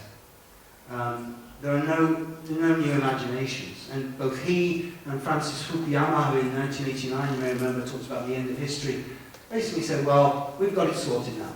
Anglo-American democracy and the model of the economy will go on now for a time immemorial. That was their view back in 89. But actually I would argue that that view is stuck, profoundly stuck, in the 18th century. Models of politics and economics from the 18th century, we've got to move beyond that, because they're actually destroying us. And the ideal of the threefold picture of society is something which I feel is genuinely healthy, genuinely sound, genuinely organic. And Schopenhauer said, all truth passes through three stages. First, it's ridiculed, impractical, stupid, dreamer, idealist. Second, it's violently opposed. And third, it's accepted as self-evident. So these things take time, but if one keeps on trying to understand these things, gradually the level of the boats rises, as it were, and consciousness develops. But what is gradually emerging now in the EU, step by inexorable step, is a single, centrally controlled European state in the image of the centrally controlled US federal union I mentioned, that emerged after the American Civil War. And as this federal European Union becomes ever tighter, it will only bring disaster in a region like Europe, which has such historical complexities and regional variations. We saw what happened in 1919 when Woodrow Wilson came over from America and tried to impose his vision from America, the vision of an American professor and lawyer, onto European complexities at that time. It was a disaster and led largely to World War II. Moreover, European culture, which has historically contained the polarities of a tendency to greater individuality in the West, Britain, and greater collectivity in the East, Russia, and then a kind of mixture of these two in the middle, Germany, there's a threefoldness in there, in Europe itself. And this threefoldness has contained these polarities. And this threefoldness now finds itself, this threefold Europe, finds itself between a global polarity of China and America. And in this context, David Cameron in Britain appears to work against the tendency in the EU for central control of all areas of life. But beyond this one good idea of his, and I think we can say it is a good idea, I mean, if the European Commission is trying to control everything, I don't think people, well, I'm sure most people in this room would think that's not a good idea, I certainly don't. And David Cameron also appears not to think that's a good idea, so that seems to be one good idea he's had. But beyond this ongoing good idea, he doesn't go. Like so many in the British elite on both sides of the political fence, he still sees Britain's future as essentially tied up with America and in support of the emerging transatlantic dominance of Europe by the English-speaking countries through finance, Wall Street and the City of London, NATO, and the soft power of Anglo-American mass culture.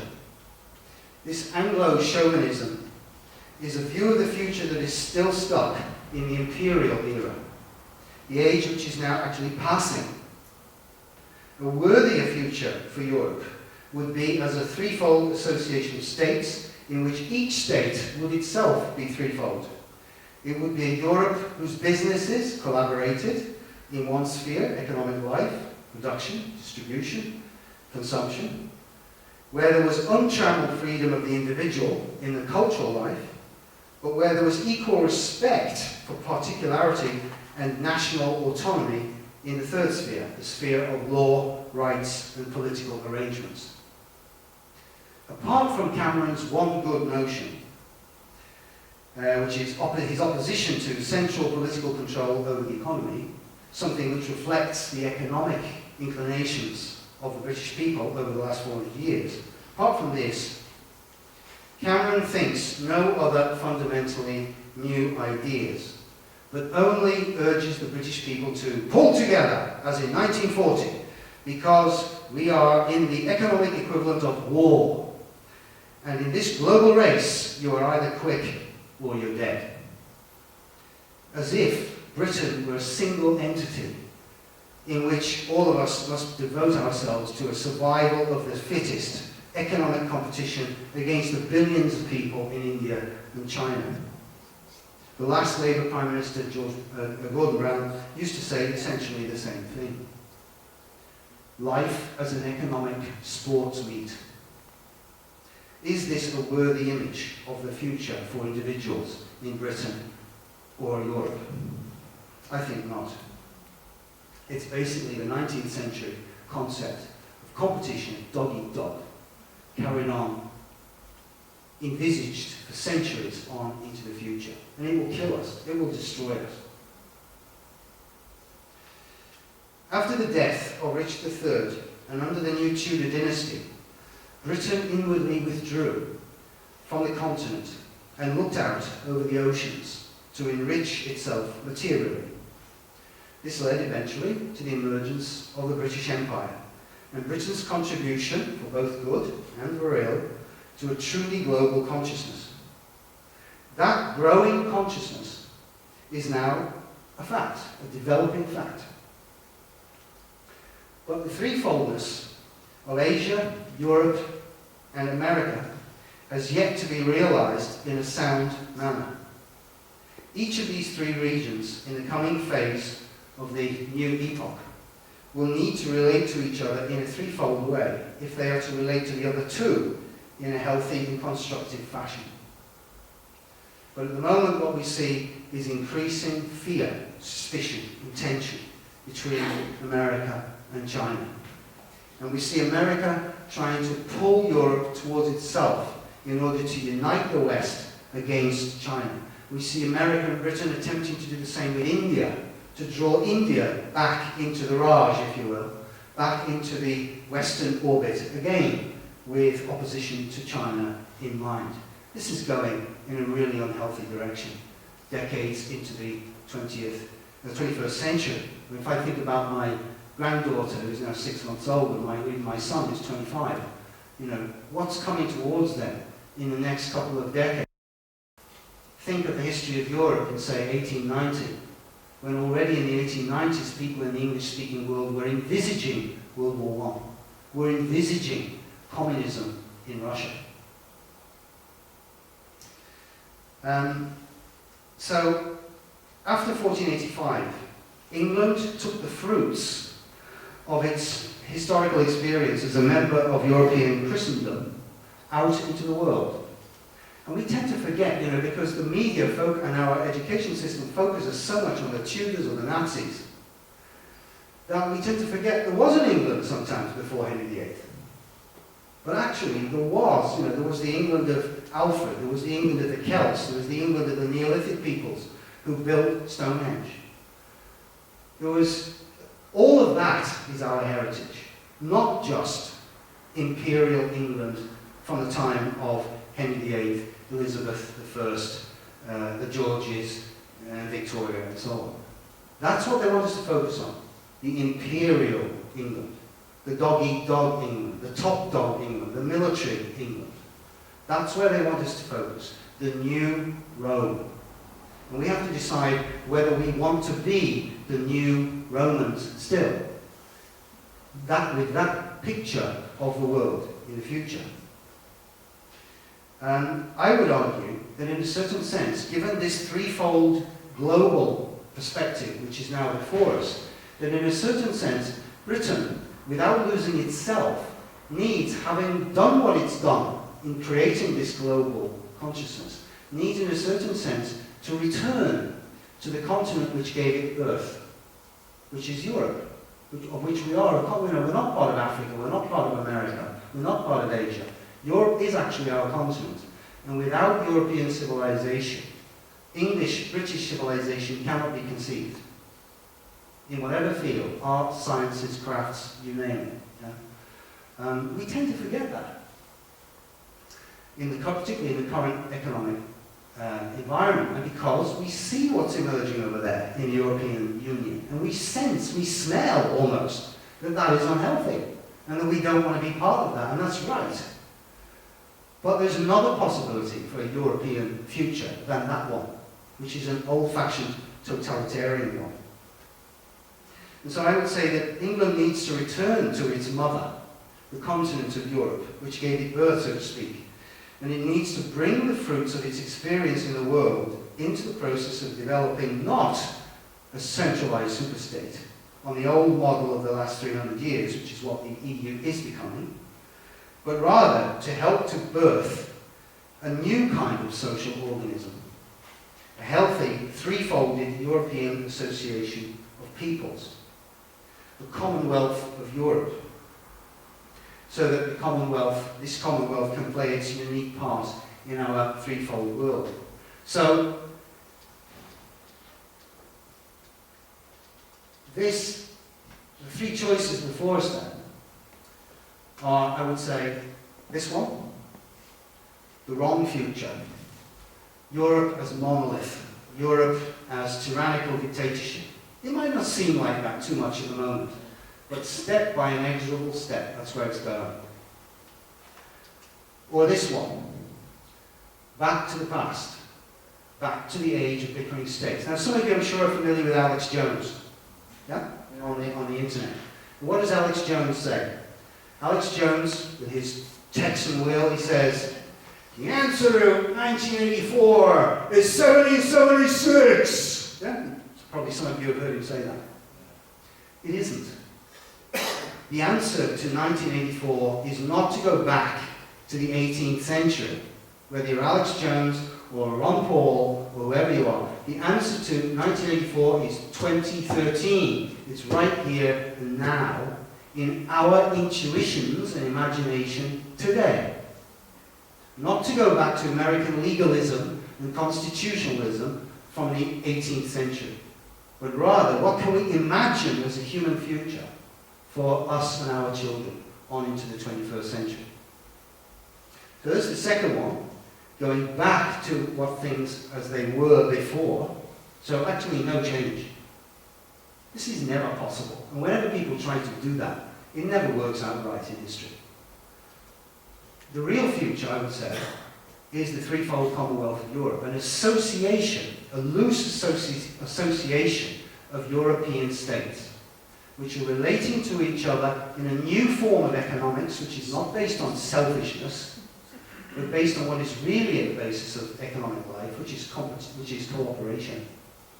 So cooperative economic associations, but with legal and political systems which are separate and which respect the traditions and developments of each state. So there will be no question of any centralized authority trying to dictate to individual members of this association, this European association, how they should organize their political life at local, regional, or national level.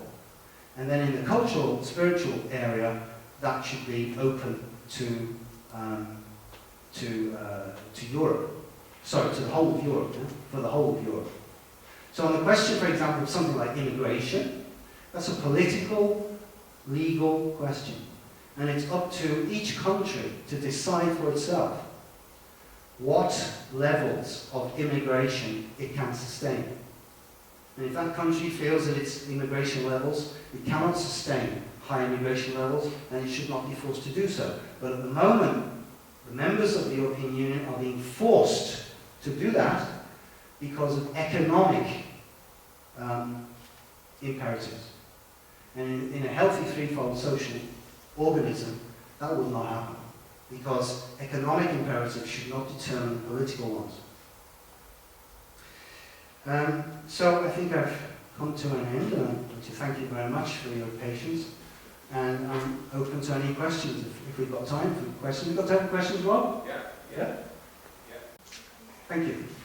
Sorry, guys. Yeah. You just indulge me. Sure.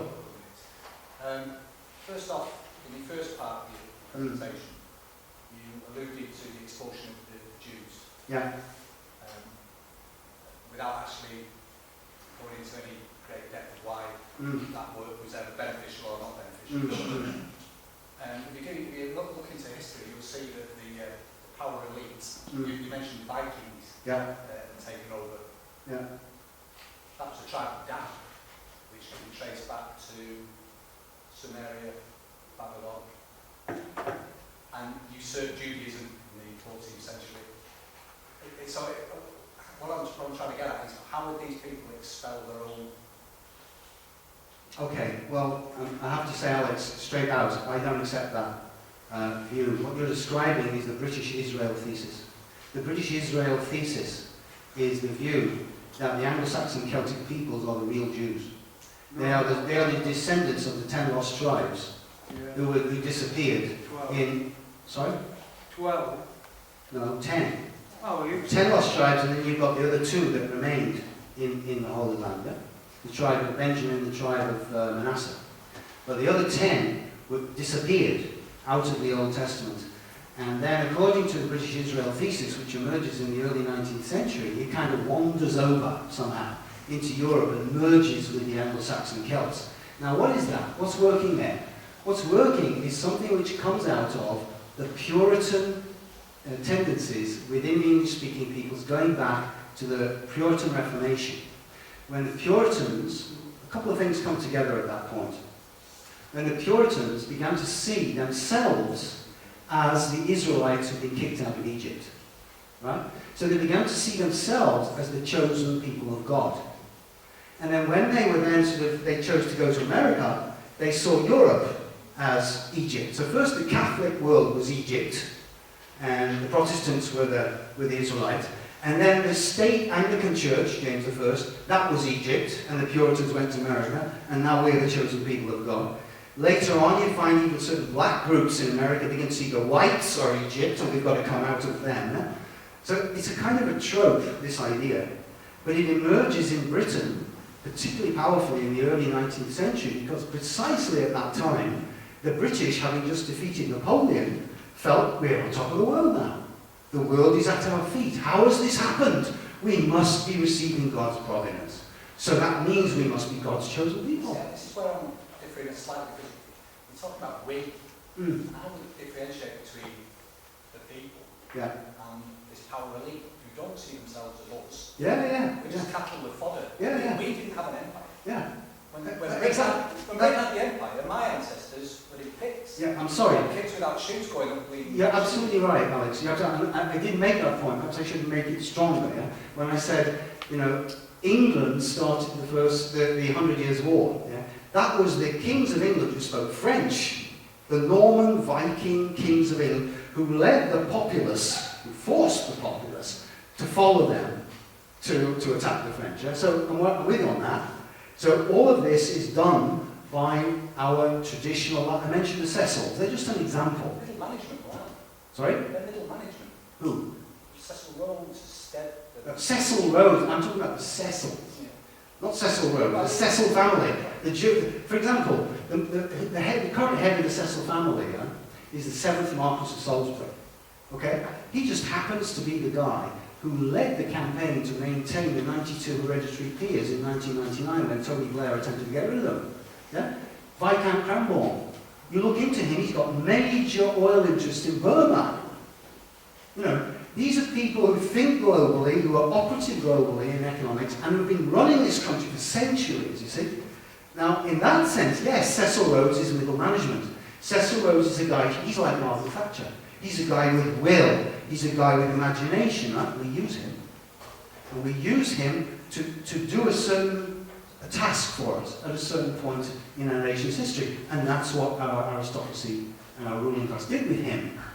So yes, Cecil Rhodes instead, in that sense, are middle management. But you've got to look at what they conceive, the ideas that they conceive. What they sell to us. What, exactly. Because that's what they present to the populace. And so one has to take on those ideas and show them to be false. My point is, I suppose, is that what we're seeing is stepping stones to serve them. Yes. Yeah. So it's fairly fluid, isn't it? You know, you had said, I made a point of what you were saying, Stephen was advocating a New World Order based on race with the English-speaking whites top of the heap. Yes. The plans changed, obviously, Yes. because the New World Order now promotes immigration and multiculturalism Yeah. to create a monoculture, Yeah. which is far more malleable and easier to control. Yeah. So it's changed. Yeah, that's right, Alex.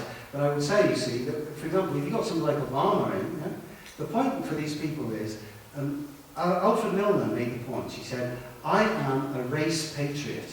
This is Alfred Lord Milner, who set up the Followed On from Rhodes. Yeah? I am a race patriot, he said. What he meant by that was, it is not, he said, the land and the soil of the country that motivates me. What motivated him was the ideas and the values of what he felt with the English-speaking people. So it doesn't matter whether you've got a yellow-skinned person, a brown-skinned person, whatever. What counts is the quality of ideas in the heads of those people. That's what they're interested in. And that's ultimately a spiritual issue, you see. It's a spiritual issue.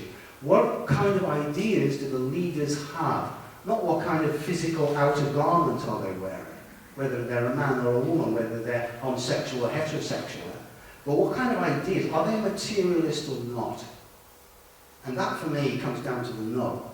Because if you're a materialist, then you believe that your consciousness is scientifically controllable and manipulable, and then we're lost.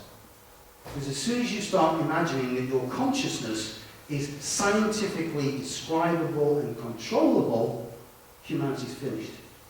So it's ultimately, the real nub, it's a spiritual question. What is human consciousness? That's why the materialistic scientists at the moment are so hard-pressed that they're really fighting to try and prove, and the media are desperately trying to urge them on in this, yeah? To prove that human consciousness is a material product. It's just electrochemicals. But if we give way on that struggle, we're finished. That's the last frontier.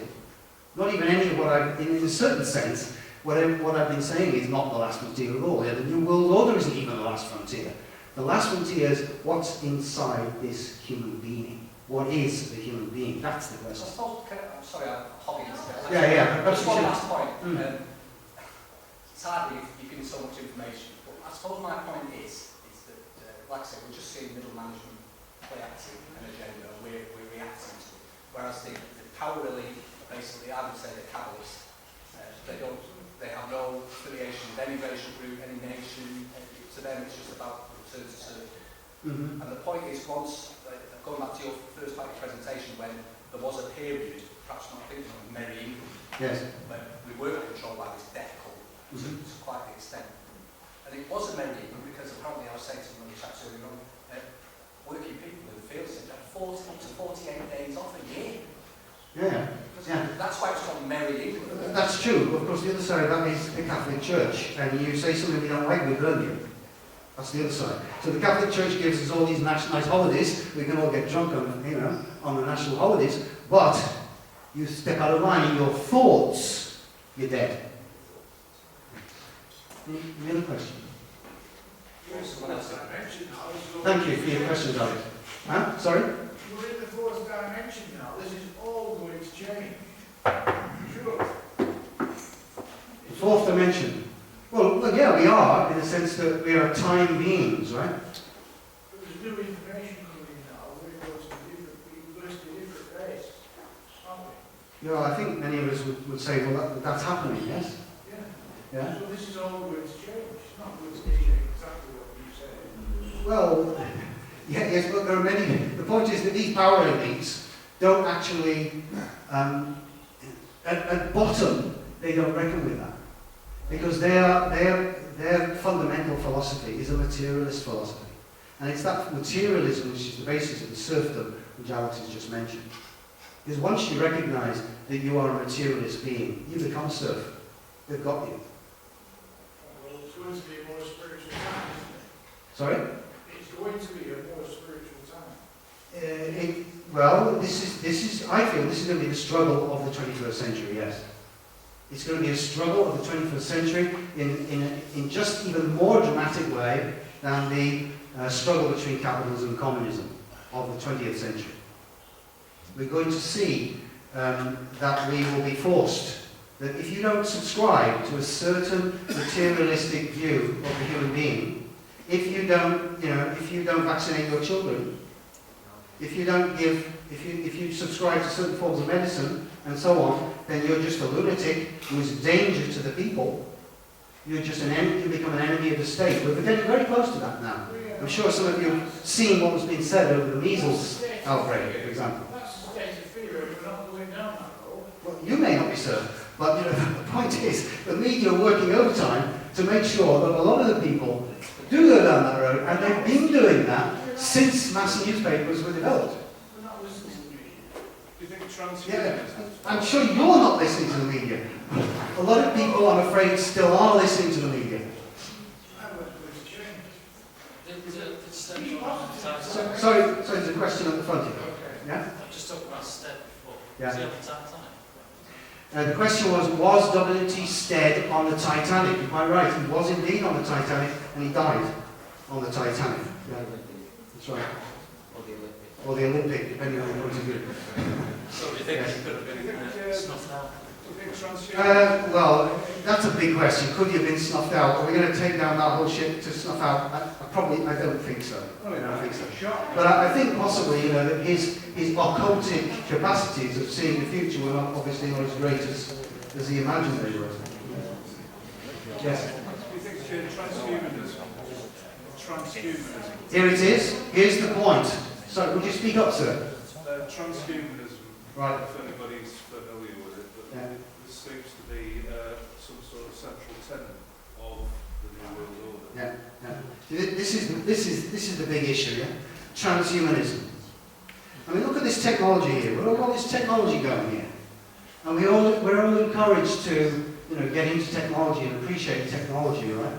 And so, what's the next step? The next step is, of course, we're going to have a great increase in artificial intelligence and robotics and so on, and the Internet of Things and all products communicating with each other and so on and so forth. Yeah, this is the way. This is what we're being pushed gradually towards, whether we want it or not. No question of, is that a good thing to do? Is that a good thing to develop? But we're actually being pushed step by step towards this transhumanist direction, where human beings. So, what's his name? Hawkins, the Dawkins. No. The transhumanist, Ray Kurzweil, yeah, the transhumanist guru, where he is telling us basically that mid-century we're done, we're finished, because the machines will be so intelligent by that time, we might as well give up. Yeah? This is the key. This is the key struggle, I think, for the 20th century, because we're being conditioned to be dependent on the machines.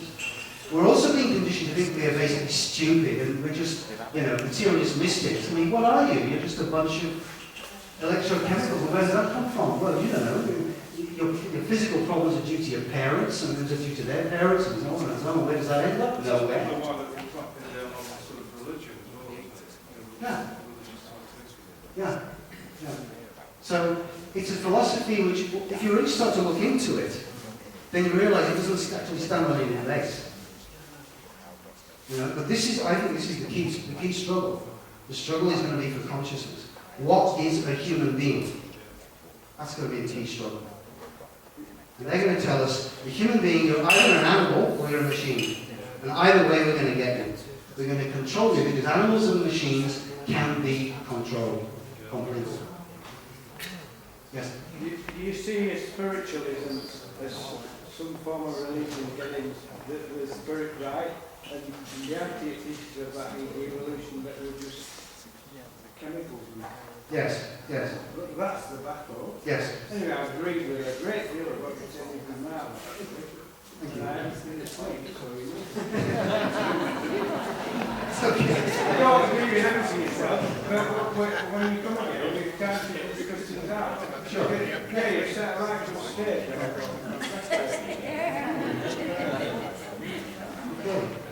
Yeah.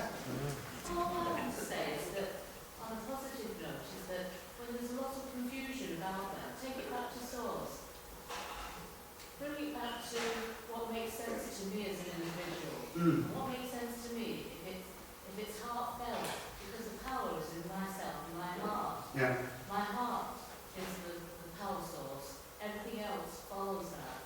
So it's not so much the thoughts, the heart controls my thoughts. Now out there is the illusion, as I see it, that dictates the opposite. And it goes back to source, that I have the power, I rule, and my heart is the power source. So I create this. And the illusion is the opposite. That's all I have to do, take it back to basics, i.e. the power within. That's basically what I get from it, because we're all surrounded by fear. Oh, you know, everybody's attacking us and all this nonsense. Whenever you're confused, stay still, realise, if it's only the power one, it's me. Doesn't matter about what anybody else is doing. The box stops here, what I do, and, you know, take it from there. That's what I get from it. Yeah, I mean, I can go with a lot of what you're saying there. I feel a little bit iffy over this emphasis on the box stops with me, all this me. We've had hundreds of years of that me thing. No, because it's the case like you're something to say that we're reacting to all what's the stillness out there. Yeah. Bring it back to source. Yes, and what yes. I can do, what I want, That's what right. I want to will. Yeah, okay. And listening, right? Listening into yourself and being quiet. And isn't that getting harder and harder? Isn't that getting harder and harder to find that quietness where you can contemplate, where you can think even, where you can just be still and listen to yourself? Isn't that getting harder and harder? Not you know, objectively with all of I mean, you know, 200 years ago the air wasn't full of all these radio waves and everything. Now it's full of... We have the golden rule that when we come onto this earth, my understanding is that we give them free will. It's our choice. But you see, that's the struggle. That's exactly the struggle. It's not really easy. It's free choices. But we have to realise, that the representatives of our natural science, the universities and research institutes are telling us, you've got no free will, because that's an illusion. The whole thing of free will, that's just an 18th, 19th century illusion. That's what they say. And that's what they repeat on the media. It's a tough one because they know there's resistance in the culture to that idea, but they're continually pushing it day by day, week by week, drop by drop.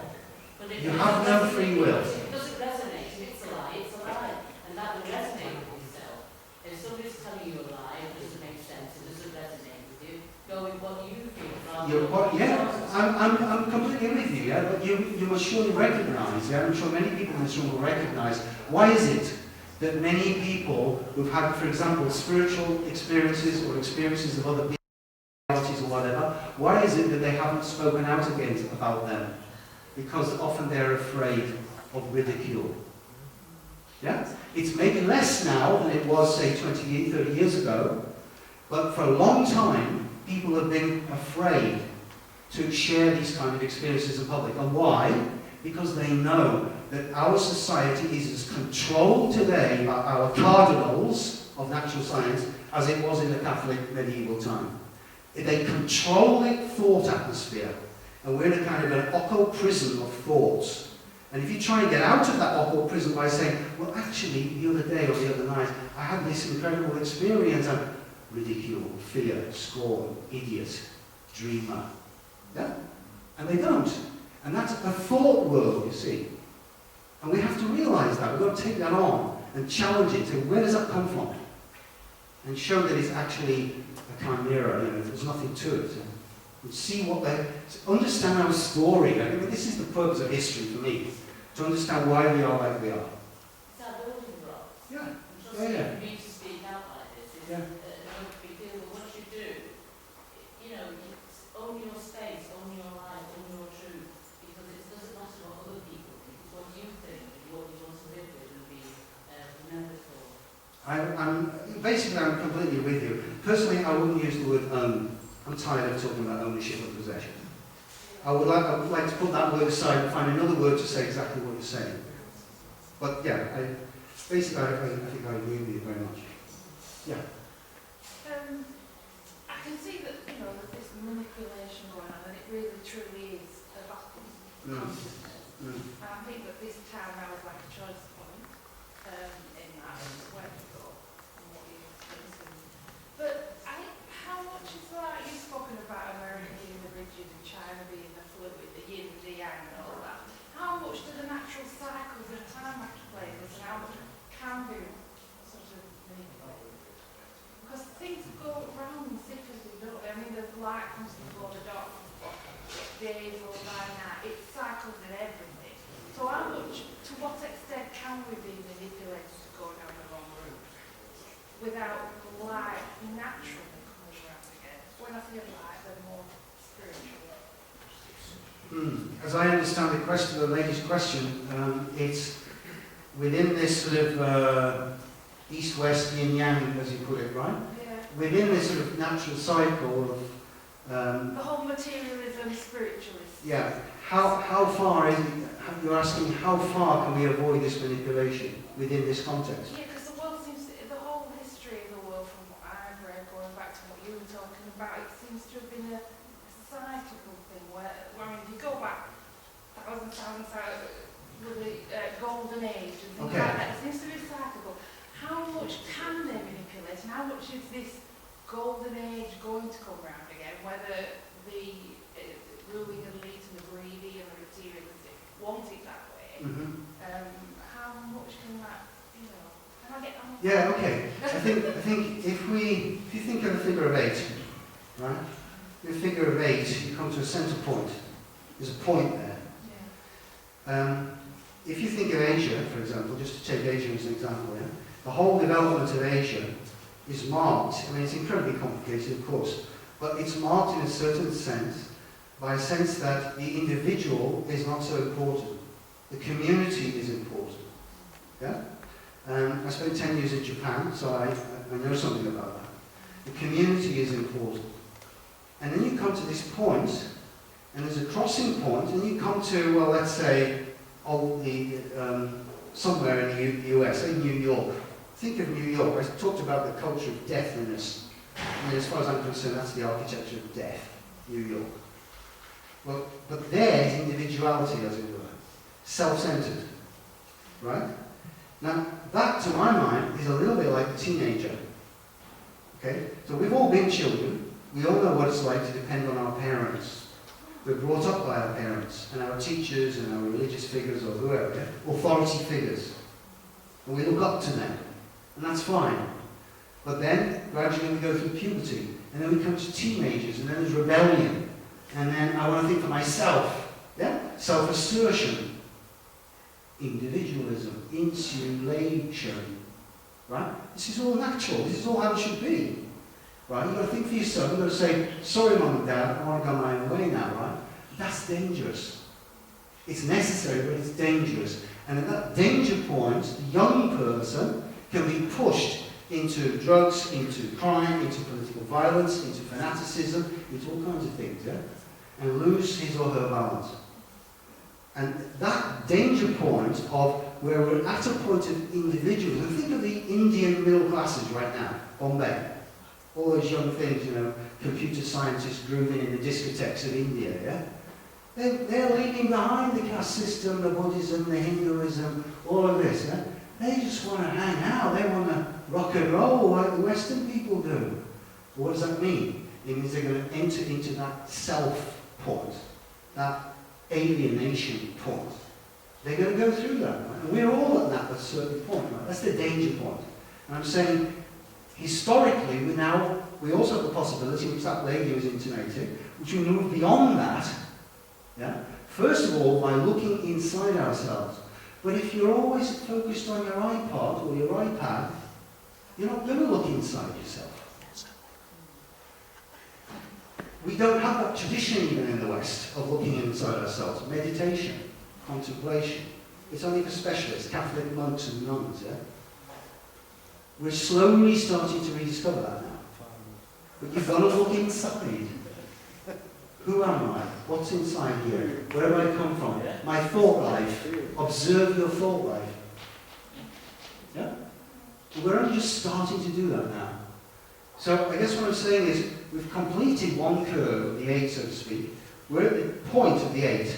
And now can we move into this different kind of relationship, which is a kind of a community, but it's not the old collectivity of the tribe when you're motivated by blood. You know, the old Germanic tribes were motivated by blood, the Celtic peoples. Blood, collectivity, yeah! You know. We've got to move beyond that. And we are moving beyond that. So, sorry? Apparently, to them, blood is everything. Yeah, of course, of course, of course. But associating with that blood and these materialistic ideas, that's why fascism, Nazism is a very interesting thing. Because on the one hand, it was associated, they talked about spirit, but actually, their ideas were completely materialistic. So in a transplant, Last question. this what you call a danger point. Yeah. To me, it's also It's a freedom point point. of the greatest potential for Yeah, evolution. of course, it's a freedom point. Yeah, transplant. Yeah, 23, it's 23. Are we going to be this, or are we going to be this? Yeah. Yeah? Are you going to stand this way, or are you going to turn me upside down on my head? And I become an animal. Yeah? It's choice. It's about choice. Consciousness. Sorry, Rob. That was it, last question. That was the last question. Yeah, that was great. Okay, thank you very much.